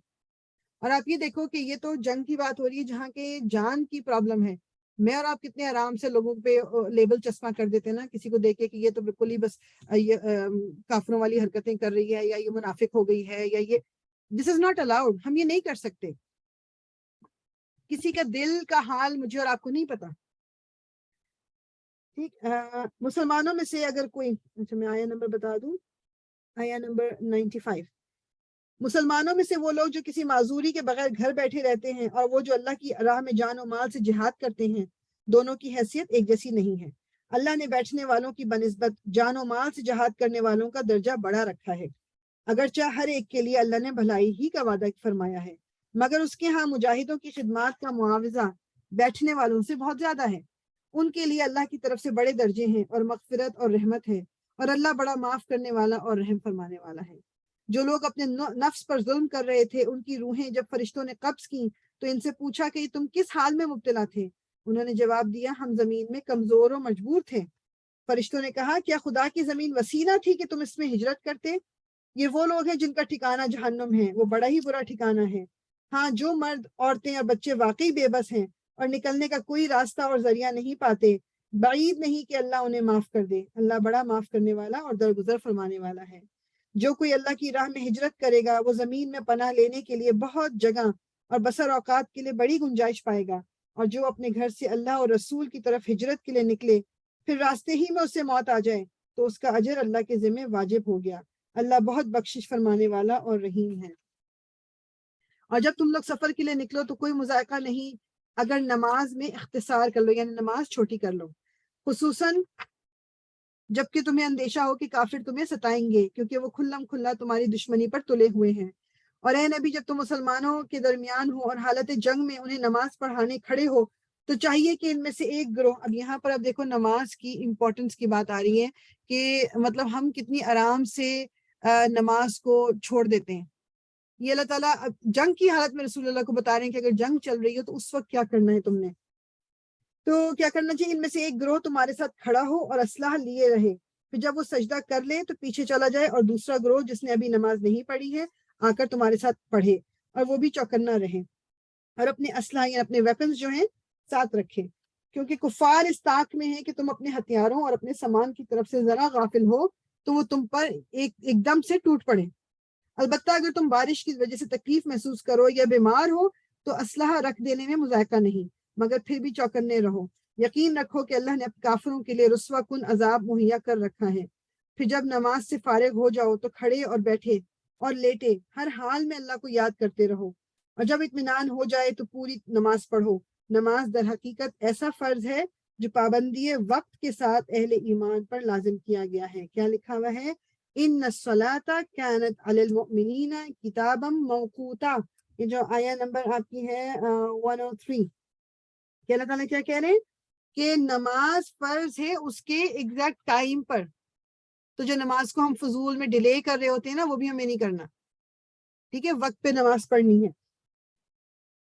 اس گروہ کے تعاقب میں کمزوری نہ دکھاؤ. اگر تم تکلیف اٹھا رہے ہو تو تمہاری طرح وہ بھی تکلیف اٹھا رہے ہیں، اور تم اللہ سے اس چیز کے امیدوار ہو جس کے وہ امیدوار نہیں ہے. اللہ سب کچھ جانتا ہے اور وہ حکیم اور دانا ہے. اچھا، اے نبی، ہم نے یہ کتاب حق کے ساتھ تمہاری طرف نازل کی ہے تاکہ جو راہ راست اللہ نے تمہیں دکھائی ہے اس کے مطابق لوگوں کے درمیان فیصلہ کرو. تم بددیانت لوگوں کی طرف سے جھگڑے والے نہ بنو، اور اللہ سے درگزر کی درخواست کرو، وہ بڑا درگزر فرمانے والا اور رحیم ہے. جو لوگ اپنے نفس سے خیانت کرتے ہیں تم ان کی حمایت نہ کرو. اللہ کو ایسا شخص پسند نہیں ہے جو خیانت کار اور معصیت پیشہ ہو. یہ لوگ انسانوں سے اپنی حرکات چھپا سکتے ہیں مگر خدا سے نہیں چھپا سکتے. وہ تو اس وقت بھی ان کے ساتھ ہوتا ہے جب یہ راتوں کو چھپ کر اس کی مرضی کے خلاف مشورے کرتے ہیں. ان کے سارے اعمال پر اللہ محیط ہے.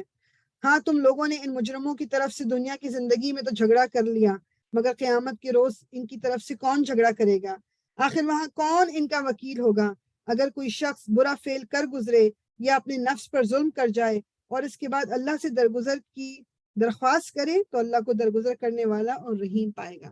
یعنی کہ اگر کوئی غلطی کر بیٹھا تو اللہ تعالیٰ سے معافی مانگے گا، اللہ تعالیٰ معاف کریں گے، مگر جو برائی کما لے تو اس کی یہ کمائی اسی کے لیے وبال ہوگی. اللہ کو سب باتوں کی خبر ہے اور وہ حکیم و دانا ہے.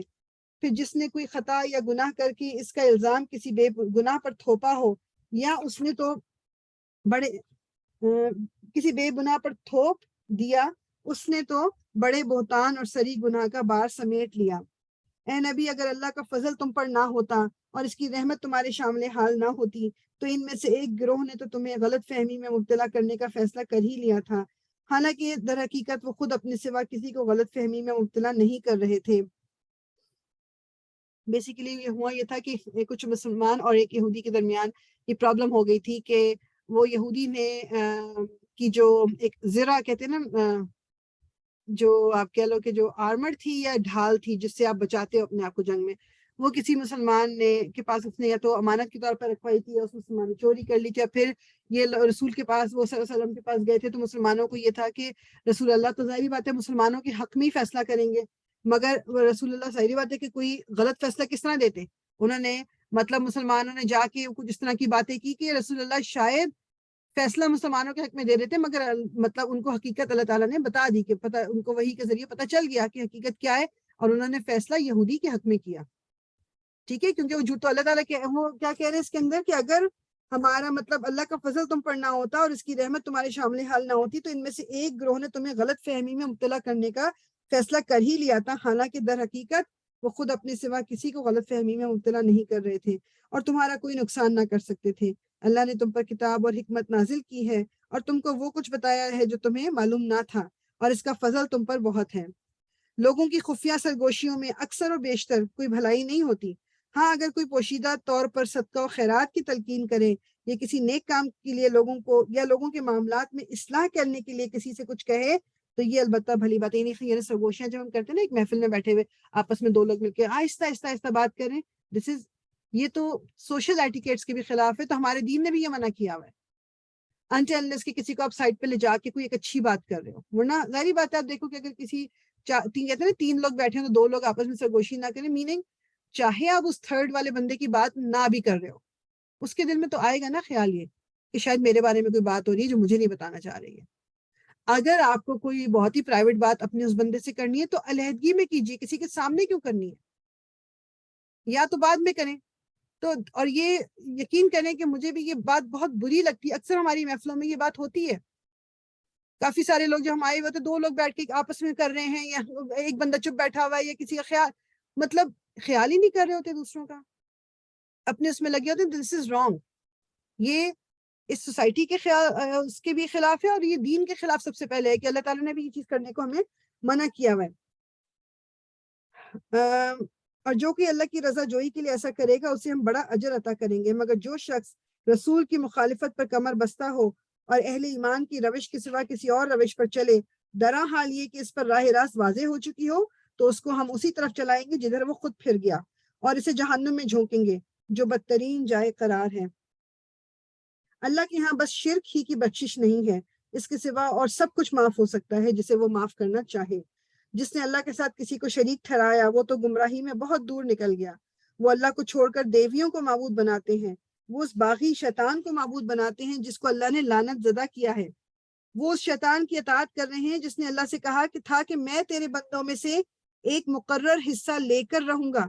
یہ اب دیکھ لیجئے, یہ جو آیت نمبر آپ نے کون سی پڑھی ہے 118, ٹھیک ہے, سوری 119, اس کی جو میننگ ہے میں پڑھی ہوں, لیکن دس از اے ویری امپورٹنٹ آیا کہ شیطان نے اللہ تعالیٰ سے وعدہ کیا تھا, کیا کہا تھا کہ میں تیرے بندوں میں سے ایک حصہ لے کر رہوں گا, میں انہیں بہکاؤں گا, میں انہیں آرزوؤں میں الجھاؤں گا, میں انہیں حکم دوں گا اور وہ میرے حکم سے جانوروں کے کان پھاڑیں گے, اور میں انہیں حکم دوں گا اور وہ میرے حکم سے خدائی ساخت میں رد و بدل کریں گے. شیطان نے وعدہ کیا تھا اللہ تعالیٰ سے. یہ جو جانوروں کی کان کے, یہ آگے بھی آیتیں آئیں گی کہ بیسیکلی اس زمانے میں یہ تھا کہ وہ جس جانور کو انہوں نے ذبح نہیں کرنا ہوتا تھا یا اپنے خداؤں کے سامنے اس کو چھوڑ دینا ہوتا تھا تو اس کے کان چیر دیتے تھے یا کوئی نشانی کے طور پہ, کہ تاکہ لوگوں کو پتہ چل جائے کہ ہمارے جو یہ بت ہے اس کے لیے ہے صرف. تو اللہ تعالیٰ کہہ رہے ہیں کہ شیطان نے یہ کرنے کو اکسایا.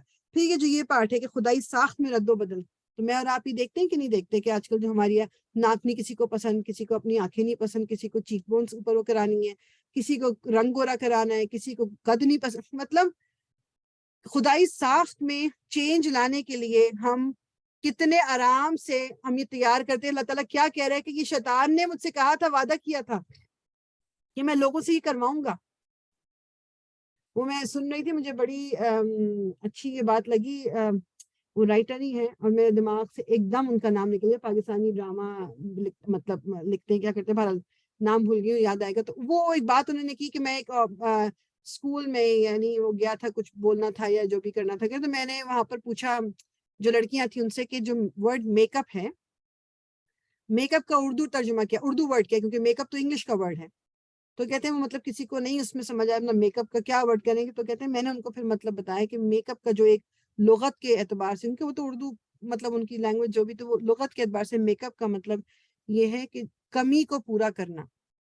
مطلب اگر ہم ویسے بھی دیکھیں نا, ہم کہتے ہیں نا کہ let me make it up to you, یا میک اپ کر لوں گی میں, یہ کلاس میک اپ, یعنی کوئی کمی ہے جس کو پورا کرنا. تو جب ہم میک اپ کر رہے ہیں, ہم بظاہر ہم اس چیز کو ایڈمٹ کر رہے ہیں کہ میرے اندر یہ کمی ہے جس کو میں پورا کری ہوں, کہ میری جو یہ شکل ہے it is not presentable, it is not likeable, I am not happy with it. میں چاہتی ہوں کہ میں جو اللہ تعالیٰ نے میری شکل بنائی ہے میں اس کو اور خوبصورت کر لوں, کیونکہ اللہ تعالیٰ نے تو خوبصورت نہیں بنائی. اس کو میں جنرلی بات کریں, یہ میرے اپنی بات نہیں, صرف میں آپ لوگ جو مطلب میں کسی کو یہ مطلب نہیں کہ جی میک اپ کرنا حرام ہو گیا, میں اس کی بات نہیں کری. میک اپ کر سکتے ہیں, بالکل کر سکتے ہیں, وہ اور بات ہے کہ اس کی جو اللہ تعالیٰ نے لمیٹیشن بتائی ہیں. لیکن جب انسان, I know people that they will not leave their house, چاہے وہ رات کے 3 بجے نکلیں یا صبح کے 5 بجے نکلیں, وہ میک اپ کے بغیر گھر سے نہیں نکلیں گے. کیوں؟ کیونکہ ان کو لگتا ہے کہ ان کا چہرہ جو ہے وہ کمپلیٹ نہیں ہے وداؤٹ میک اپ. تو without seeing anything, basically میں یہ کہہ رہی ہوں کہ اللہ تعالیٰ آپ نے مجھے کمپلیٹ شکل نہیں دی ہے, میں اس کو کمپلیٹ کر رہی ہوں. جبکہ اللہ تعالیٰ نے کیا کہا ہے کہ ہم نے احسن تقویم, انسان کو خوبصورت طریقے سے بنایا. اللہ تعالیٰ کہتے ہیں قرآن کے اندر, یہ اللہ تعالیٰ نے پرفیکٹ بنایا. میں کہتی ہوں نہیں جی آپ نے پرفیکٹ نہیں بنایا, نعوذ باللہ. میری آنکھیں جو ہیں تھوڑی چھوٹی لگتی ہیں تو میں اس کو ذرا یہ والا میک اپ کر لوں, ہونٹ میرے موٹے لگتے ہیں میں تھوڑا سا ان کو پتلا کرنے کے لیے کر لوں, ناک میری موٹی لگ رہی ہے تو میں اس میں ذرا اس طرح سے لگا لوں وہ سارا کچھ, تاکہ میں اپنے آپ کو ذرا بہتر کر لوں. Because I want to look like somebody else, I don't want to look like who I am.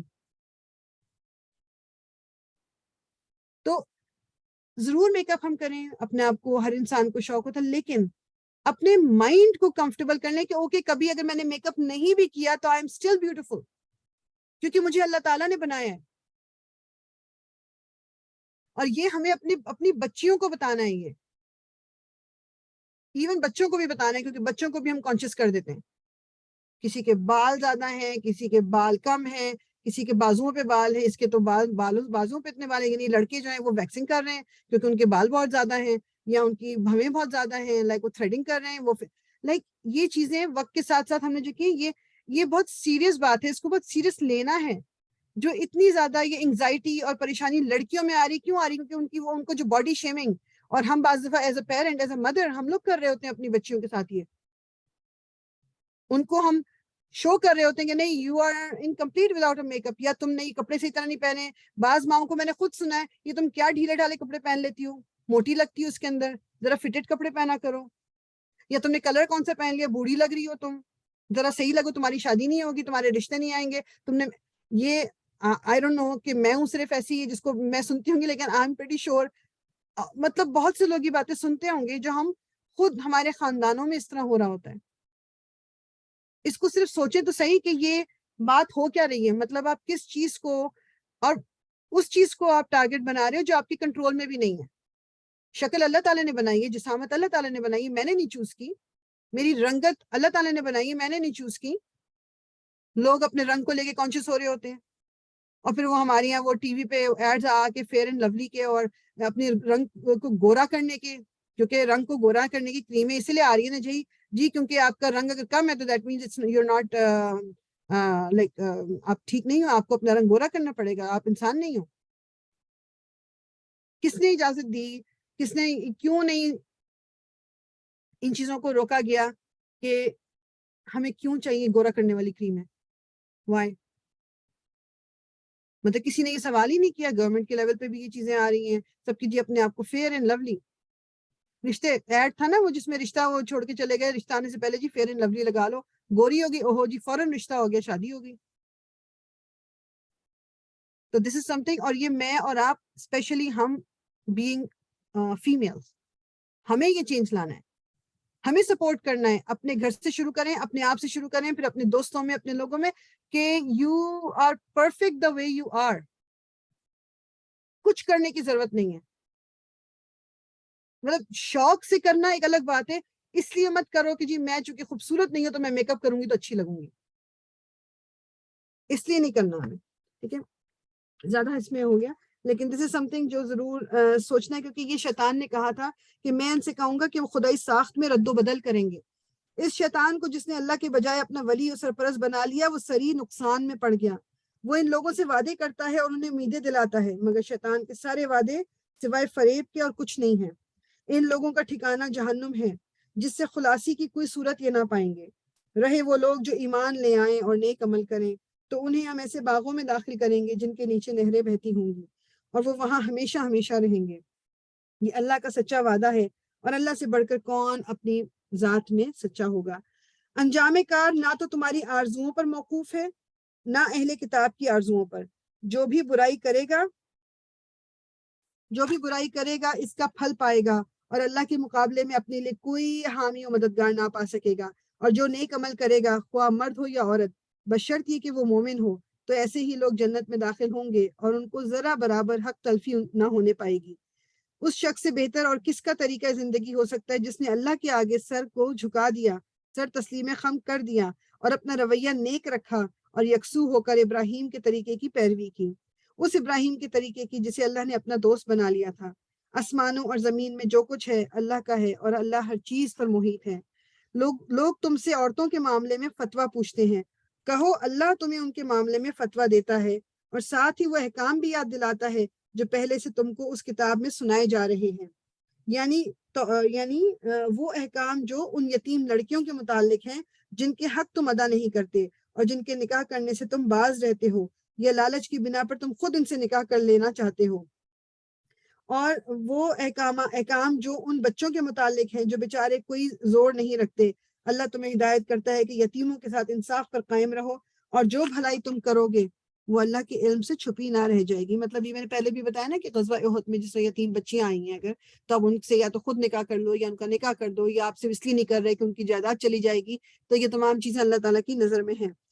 جب کسی عورت کو اپنے شوہر سے بد سلوکی یا بے رخی کا خطرہ ہو تو کوئی مذائقہ نہیں اگر میاں اور بیوی کچھ حقوق کی کمی بیشی پر آپس میں صلح کر لیں.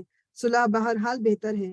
نفس تنگ دلی کی طرف جلد ہی مائل ہو جاتے ہیں, لیکن اگر تم لوگ احسان سے پیش آؤ اور خدا ترسی سے کام لو تو یقین رکھو کہ اللہ تمہارے اس طرز عمل سے بے خبر نہیں ہوگا.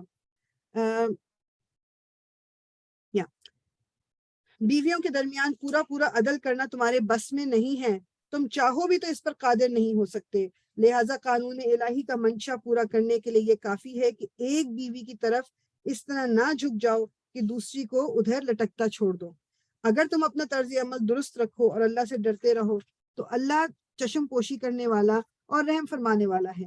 لیکن اگر زوجین ایک دوسرے سے الگ ہی ہو جائیں تو اللہ اپنی وسیع قدرت سے ہر ایک کو دوسرے کی محتاجی سے بے نیاز کر دے گا. یعنی اللہ تعالیٰ یہ پسند کرتے ہیں کہ صلح صفائی کر کے شوہر اور بیوی ساتھ رہیں. اللہ تعالیٰ کی جو پریفرنس ہے وہ یہی ہے.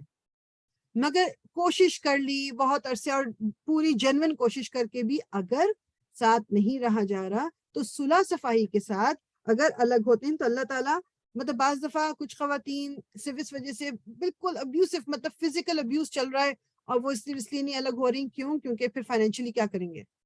تو اللہ تعالیٰ کہہ رہا ہے کہ وہ خود وہ دیکھنے والا ہے نا, وہ تمہیں ایک دوسرے کی محتاجی سے بے نیاز کر دے گا. جب میرے رزق کا ذمہ اللہ تعالیٰ نے اٹھایا ہوا ہے مجھے لوگوں سے کیوں ڈر ہے؟ ہاں اگر میں زیادتی کسی کے ساتھ کر رہی ہوں پھر مجھے ڈرنا چاہیے اللہ تعالیٰ سے, کیونکہ پھر تو اللہ تعالیٰ میرا ساتھ نہیں دیں گے نا اس زیادتی میں. اللہ کا دامن بہت کشادہ ہے اور وہ دانا اور بینا ہے. آسمانوں اور زمین میں جو کچھ ہے سب اللہ ہی کا ہے. تم سے پہلے جن کو ہم نے کتاب دی تھی انہیں بھی یہی ہدایت کی تھی اور اب تم کو بھی یہی ہدایت کرتے ہیں کہ خدا سے ڈرتے ہوئے کام کرو. لیکن اگر تم نہیں مانتے تو نہ مانو. آسمان اور زمین کی ساری چیزوں کا مالک اللہ ہی ہے اور وہ بے نیاز ہے, ہر تعریف کا مستحق. ہاں اللہ ہی مالک ہے ان سب چیزوں کا جو آسمانوں میں ہیں اور جو زمین میں ہیں, اور کارسازی کے لیے بس وہی کافی ہیں. اگر وہ چاہے تو تم لوگوں کو ہٹا کر تمہاری جگہ دوسروں کو لے آئے اور وہ اس کی پوری قدرت رکھتا ہے.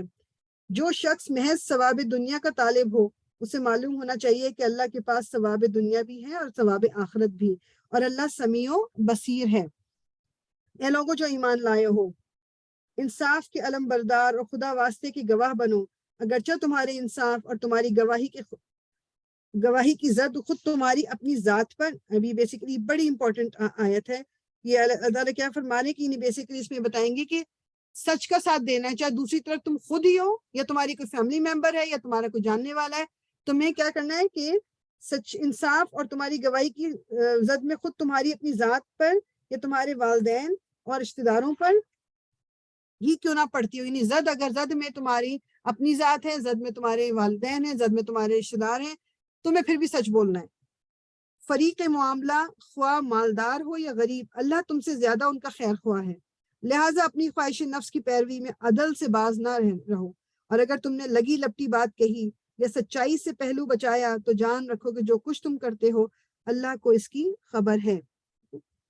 اب آیت نمبر 146, اے لوگو جو ایمان لائے ہو ایمان لاؤ اللہ پر. یہ جو ہے نا آیت کی بڑی وہ لگتی ہے, عربی میں پڑھتی ہے اس کی پہلے 146 یا ایھا الذین آمنوا آمنوا, یعنی اے لوگو جو ایمان لائے ہو ایمان لاؤ اللہ پر اور رسول پہ. یعنی جو لوگ ایمان لائے ہیں isn't it already understood کہ وہ اللہ اور آخرت پہ رسول پر ایمان لائے ہوئے, that means کہ وہ ایمان ان کے دل میں ابھی نہیں آئے, مسلمان ہوئے ہیں وہ. اللہ تعالیٰ کیا کہہ رہے ہیں, لوگوں جو ایمان لائے ہو ایمان لاؤ, یہ میں اور آپ بھی اس میں شامل ہیں, اللہ پر اور اس کے رسول پر اور اس کتاب پر جو اللہ نے اپنے رسول پر نازل کی ہے, اور ہر اس کتاب پر جو اس سے پہلے وہ نازل کر چکا ہے. جس نے اللہ اور اس کے ملائکہ اور اس کی کتابوں اور اس کے رسولوں اور روز آخرت سے کفر کیا تو وہ گمراہی میں بھٹک کر بہت دور نکل گیا. رہے وہ لوگ جو ایمان لائے پھر کفر کیا پھر ایمان لائے پھر کفر کیا پھر اپنے, یعنی ابھی دیکھ رہے ہیں کون وہ لوگ جو ایمان لائے پھر کفر کیا پھر ایمان لائے پھر کفر کیا پھر اپنے کفر میں بڑھتے چلے گئے تو اللہ ہرگز ان کو معاف نہ کرے گا اور نہ کبھی ان کو راہ راست دکھائے گا. اور جو منافق اہل ایمان کو چھوڑ کر کافروں کو اپنا رفیق بناتے ہیں انہیں یہ مژدہ سنا دو کہ ان کے لیے دردناک سزا تیار ہے. کیا یہ لوگ عزت کی طلب میں ان کے پاس جاتے ہیں, حالانکہ عزت تو ساری کی ساری اللہ ہی کے لیے. بعض دفعہ ہم کچھ لوگوں کو صرف اس لیے فالو کرتے ہیں کہ یا ان کی بات سنتے ہیں کہ ان کے ہاتھ میں یا تو ہماری پروموشن ہے یا وہ ذرا سوشل سرکل میں ان کی پوزیشن ہے, تو اگر میری ان سے دوستی رہے گی یا وہ میرے بارے میں اچھا بھلا کہیں گے تو شاید میری بھی پوزیشن سٹرانگ ہو جائے, حالانکہ وہ غلط بات کر رہے ہوتے ہیں. کیا یہ لوگ عزت کی طلب میں ان کے پاس جاتے ہیں, حالانکہ عزت تو ساری کی ساری اللہ ہی کے لیے ہے.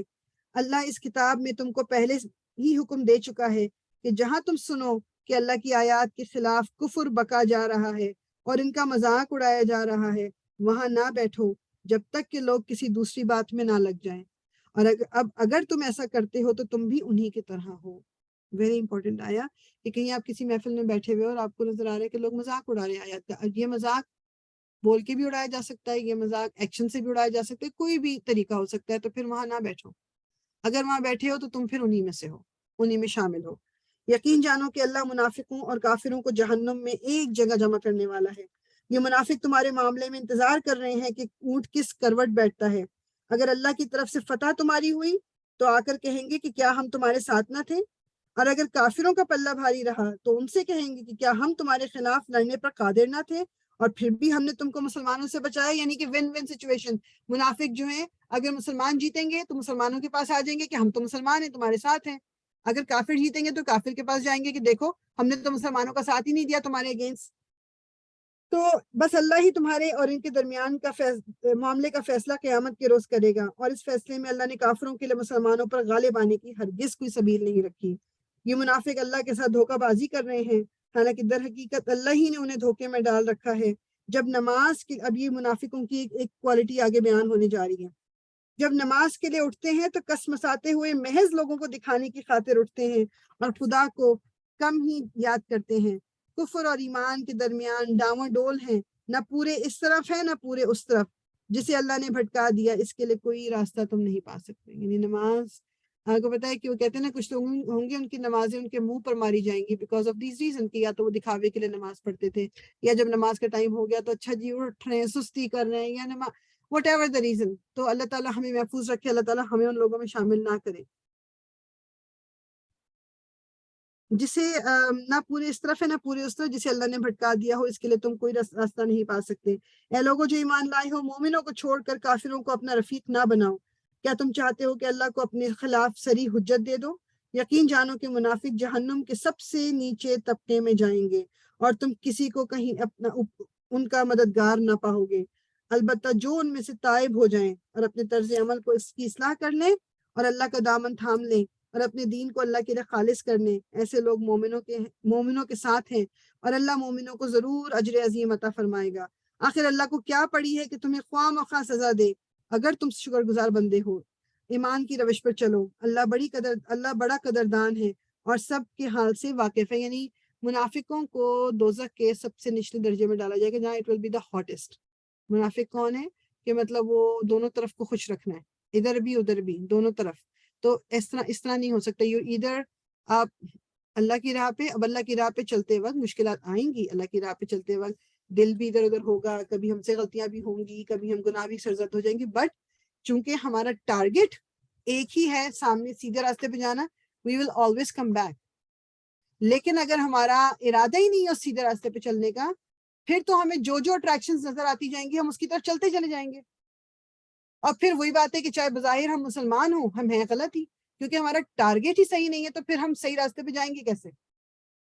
سو اٹس ویری امپورٹنٹ کہ چاہے ہم کسی بھی پوائنٹ پر ہیں اپنے دین کو لے کر یا اپنی لائف میں، ہمیں ٹارگٹ اپنا ایک ہی رکھنا ہے کہ مجھے اللہ تعالیٰ کی طرف جانا ہے، no metre where I am.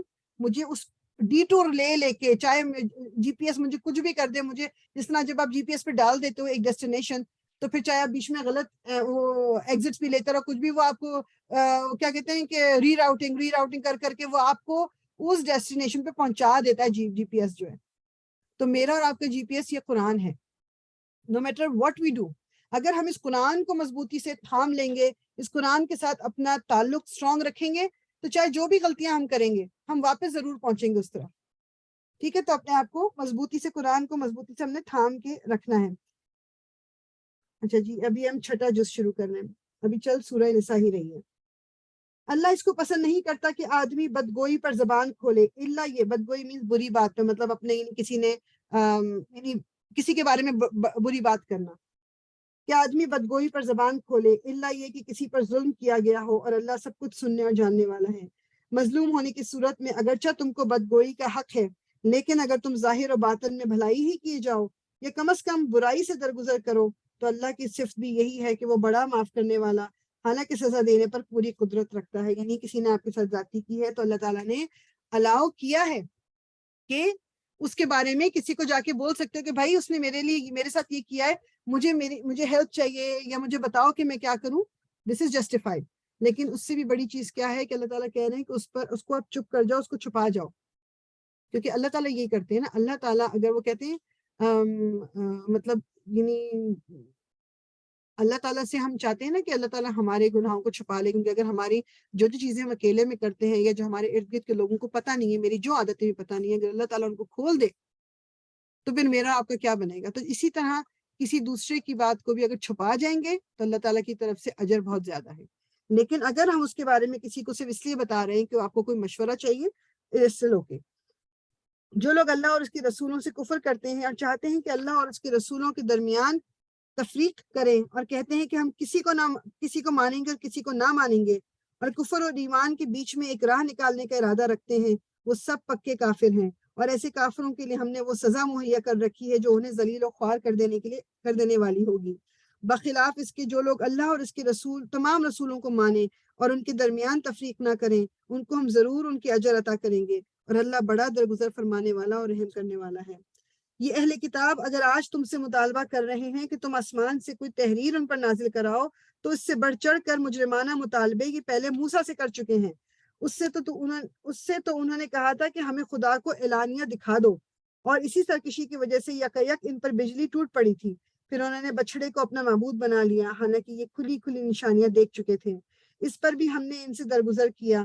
ہم نے موسیٰ کو صریح فرمان عطا کیا اور ان لوگوں پر طور کو اٹھا کر ان سے اس فرمان کی اطاعت کا عہد لیا.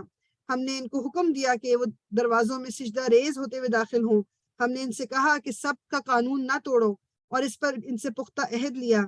آخرکار ان کی عہد شکنی کی وجہ سے اور اس وجہ سے کہ انہوں نے اللہ کی آیات کو جھٹلایا اور متعدد پیغمبروں کو ناحق قتل کیا، اور یہاں تک کہ کہا کہ ہمارے دل غلافوں میں محفوظ ہیں. اگر آپ کو یاد ہو سورہ بقرہ میں یہ بات آئی تھی کہ قالو قلوبنا غلف، کہ وہ کہتے ہیں کہ ہمارے دل غلافوں میں ہیں، مطلب تم جو بھی کچھ کہہ رہے ہو ہم پہ اثر نہیں ہوگا، ہم پورے ایمان پہ ہیں، صحیح ہیں ہم. حالانکہ در حقیقت ان کی باطل پرستی کے سبب سے اللہ نے ان کے دلوں پر ٹھپا لگا دیا ہے، اور اسی وجہ سے یہ بہت کم ایمان لاتے ہیں. پھر اپنے کفر میں اتنے بڑے کہ مریم پر سخت بہتان لگایا اور خود کہا کہ ہم نے مسیح عیسیٰ ابن مریم رسول اللہ کو قتل کر دیا ہے. حالانکہ فی الواقع انہوں نے نہ اس کو قتل کیا نہ صلیب پر چڑھایا، بلکہ معاملہ ان کے لیے مشتبہ کر دیا گیا. اور جن لوگوں نے اس کے بارے میں اختلاف کیا ہے وہ بھی دراصل شک میں مبتلا ہیں. ان کے پاس اس معاملے میں کوئی علم نہیں ہے، محض گمان ہی کی پیروی ہے. انہوں نے مسیح کو یقین کے ساتھ قتل نہیں کیا، بلکہ اللہ نے اس کو اپنی طرف اٹھا لیا. اللہ زبردست طاقت رکھنے والا اور حکیم ہے.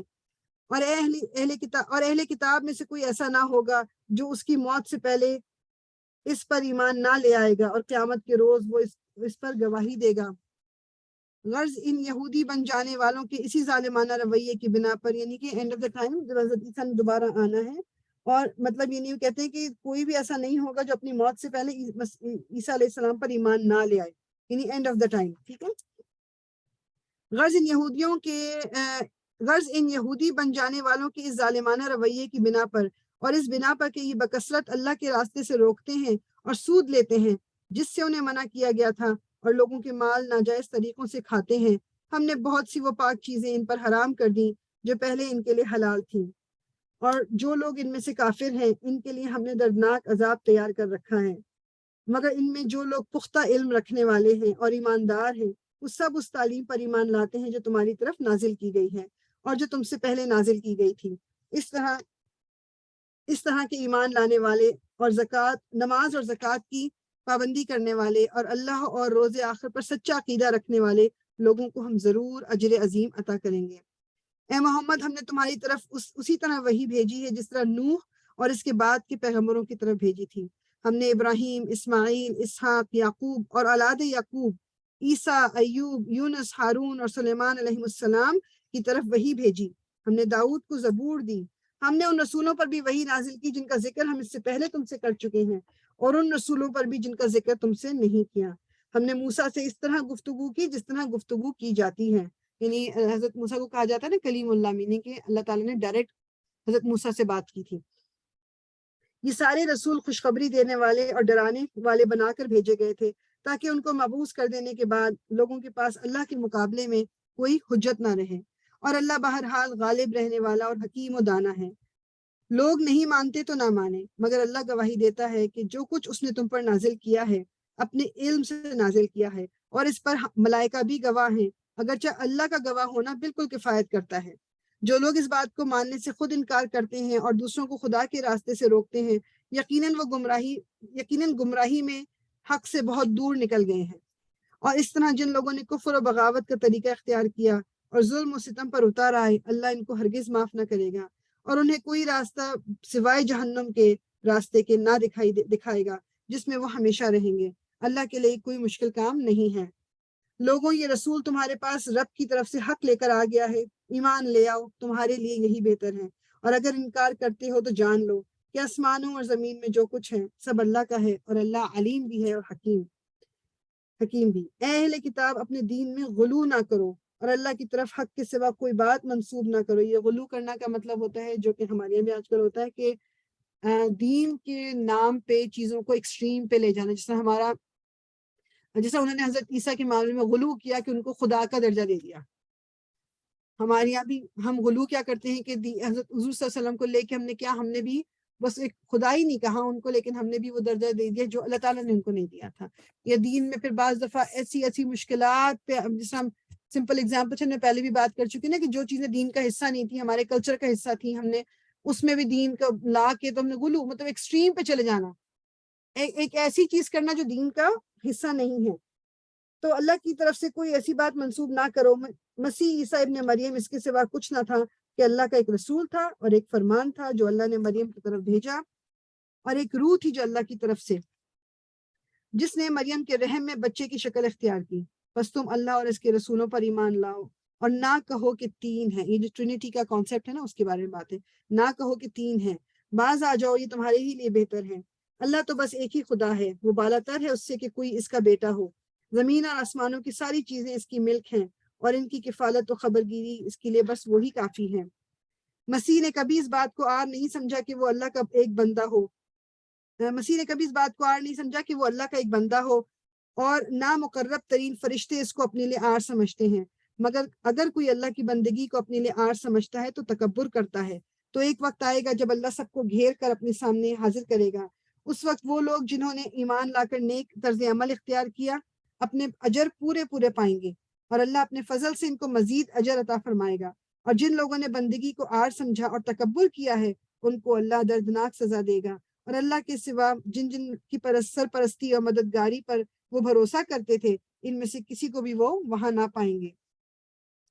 لوگوں، تمہارے رب کی طرف سے تمہارے پاس دلیلیں روشن آ گئی ہیں، اور ہم نے تمہاری طرف ایسی روشنی بھیجی ہے جو تمہیں صاف راستہ دکھانے والی ہے۔ اب جو لوگ اللہ کی بات مان لیں گے اور اس کی پناہ ڈھونڈیں گے، ان کو اللہ اپنی رحمت اور اپنے فضل و کرم کے دامن میں لے لے گا اور اپنی طرف آنے کا سیدھا راستہ ان کو دکھائے گا۔ لوگ تم سے کلالہ کے معاملے میں فتویٰ پوچھنے کا، کلالہ کیا ہے؟ بیسیکلی جو اس کے معنی مطلب کہتے ہیں، علماء کے درمیان تھوڑا سا اختلاف ہے۔ بعض لوگوں کی رائے یہ ہے کہ کلالہ وہ شخص ہے جو لا ولد بھی ہو، جس کے باپ اور مطلب دادا بھی زندہ نہ ہو، یعنی جس کی اپنا کوئی بیٹا بھی نہ ہو اور جس کا باپ اور دادا بھی نہ ہو۔ اور بعض کے نزدیک محض جس کا مطلب بیٹا نہ ہو اس کو کلالہ کہا جاتا ہے، واللہ عالم۔ حضرت عمر رضی اللہ تعالیٰ عنہ آخر وقت تک اس معاملے میں متردد رہے، لیکن وہ کہتے ہیں کہ عام فقہ نے حضرت ابو بکر کی اس رائے کو تسلیم کر لیا ہے کہ اس کے، یعنی حضرت ابو بکر کی رائے یہ تھی، اور جو کافی زیادہ علماء ہیں ان کی رائے یہ کہ کلالہ جو یہاں پر لفظ استعمال ہوا ہے وہ اس کے لیے ہوا ہے کہ جس کے نہ باپ اور دادا ہو زندہ، نہ بیٹا زندہ ہو۔ اچھا، لوگ تم سے کلالہ کے معاملے میں فتویٰ پوچھتے ہیں، کہو اللہ تمہیں فتویٰ دیتا ہے، اگر کوئی شخص بے اولاد مر جائے اور اس کی ایک بہن ہو تو وہ اس کے ترکے میں سے نصف پائے گی، اور اگر بہن بے اولاد مرے تو بھائی اس کا وارث ہوگا۔ اگر میت کی وارث 2 بہنیں ہوں تو وہ ترکے میں سے 2/3 کی حقدار ہوں گی، اور اگر کئی بھائی بہنیں ہوں تو عورتوں کا 1 اور مردوں کا 2 حصہ ہوگا۔ اللہ تمہارے لیے احکام کی توضیح کرتا ہے تاکہ تم بھٹکتے نہ پھرو، اور اللہ ہر چیز کا علم رکھتا ہے۔ یہ جناب یہ ہماری سورہ نساء ختم ہو گئی ہے، 15 منٹ ہے۔ I will start سورہ المائدہ انشاءاللہ تعالی۔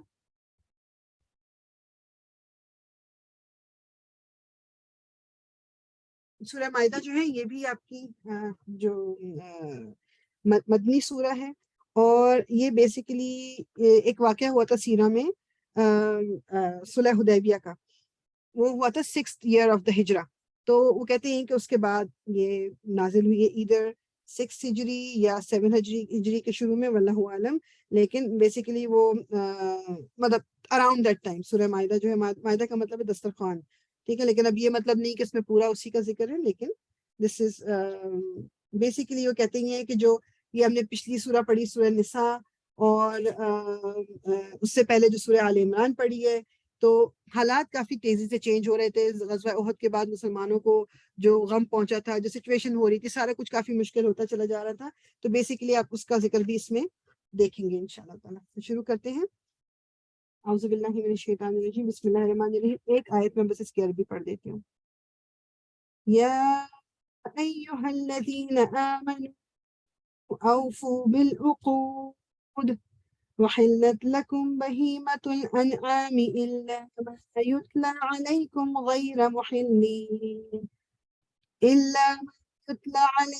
غير محل الصيد وأنتم حرم إن الله يحكم ما يريد. صدق اللہ العظیم.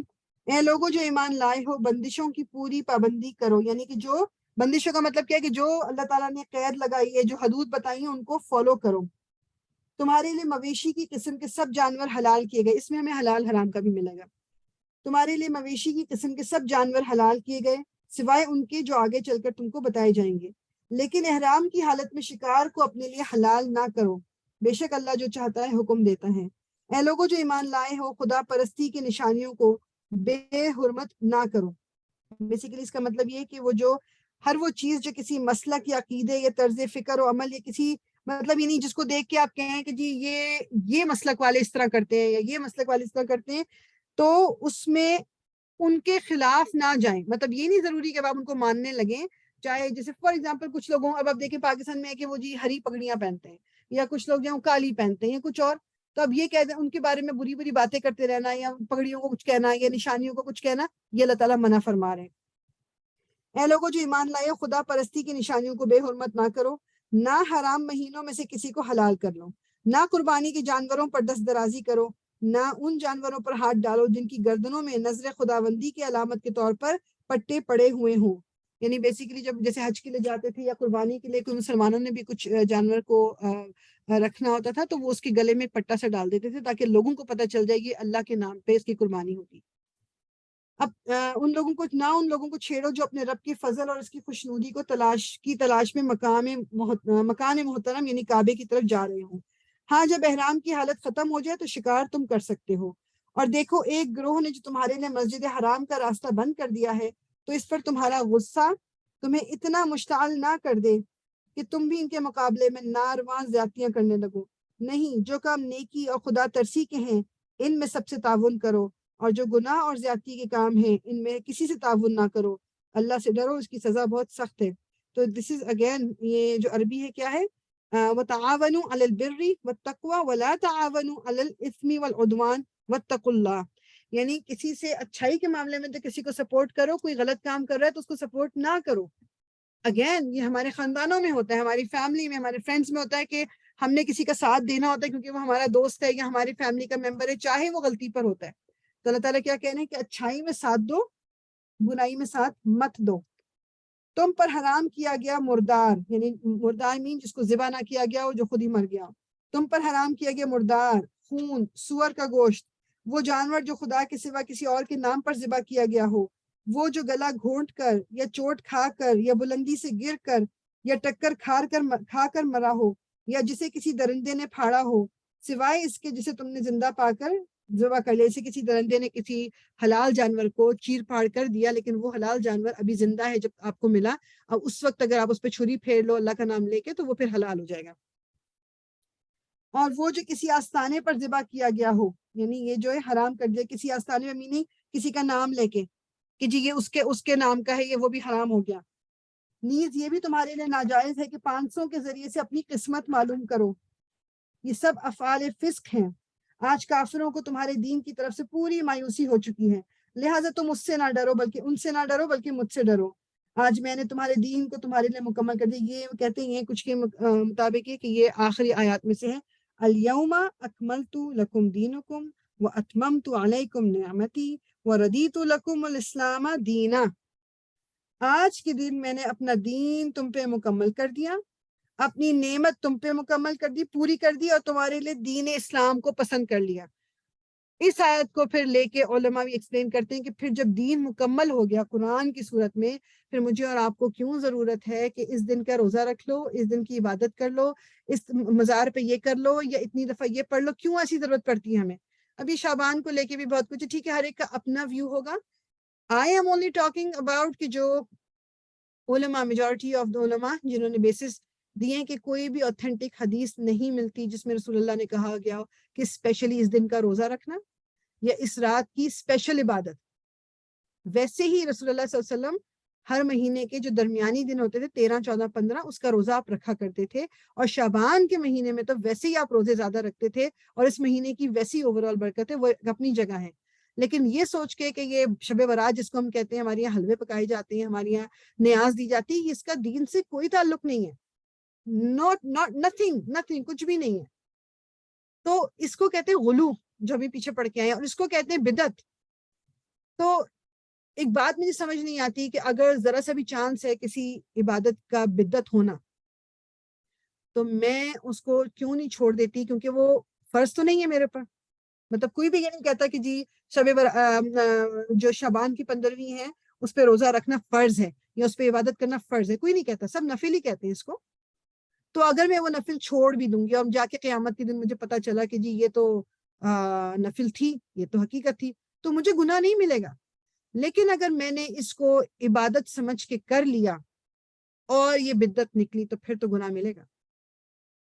ٹھیک ہے، تو یہ اس لیے بہت ضروری ہے کہ اپنے جو بھی فیصلے دین کو لے کر آپ کریں، قرآن و سنت کو اس کا بیس بنانا ضروری ہے۔ اللہ تعالیٰ کہہ رہے ہیں کہ آج میں نے تمہارے دین کو تمہارے لیے مکمل کر دیا اور اپنی نعمت تم پر تمام کر دی، اور تمہارے لیے اسلام کو تمہارے دین کی حیثیت سے قبول کر لیا ہے، لہٰذا حرام اور حلال کی جو قیود تم پر عائد کر دی گئی ہیں ان کی پابندی کرو۔ البتہ جو شخص بھوک سے مجبور ہو کر ان میں سے کوئی چیز کھا لے بغیر اس کے کہ گناہ کی طرف اس کا میلان ہو، تو بے شک اللہ معاف کرنے والا اور رحم فرمانے والا ہے۔ آیت نمبر 3، ادھر تک ہی ہم رکیں گے انشاءاللہ تعالیٰ، ٹائم آلموسٹ ڈن ہو رہا ہے۔ آیا نمبر 3، تو بیسیکلی اللہ تعالیٰ کیا کہہ رہے ہیں کہ جو حرام تھا اللہ تعالیٰ نے بتا دیا، اس کے علاوہ سب حلال ہے۔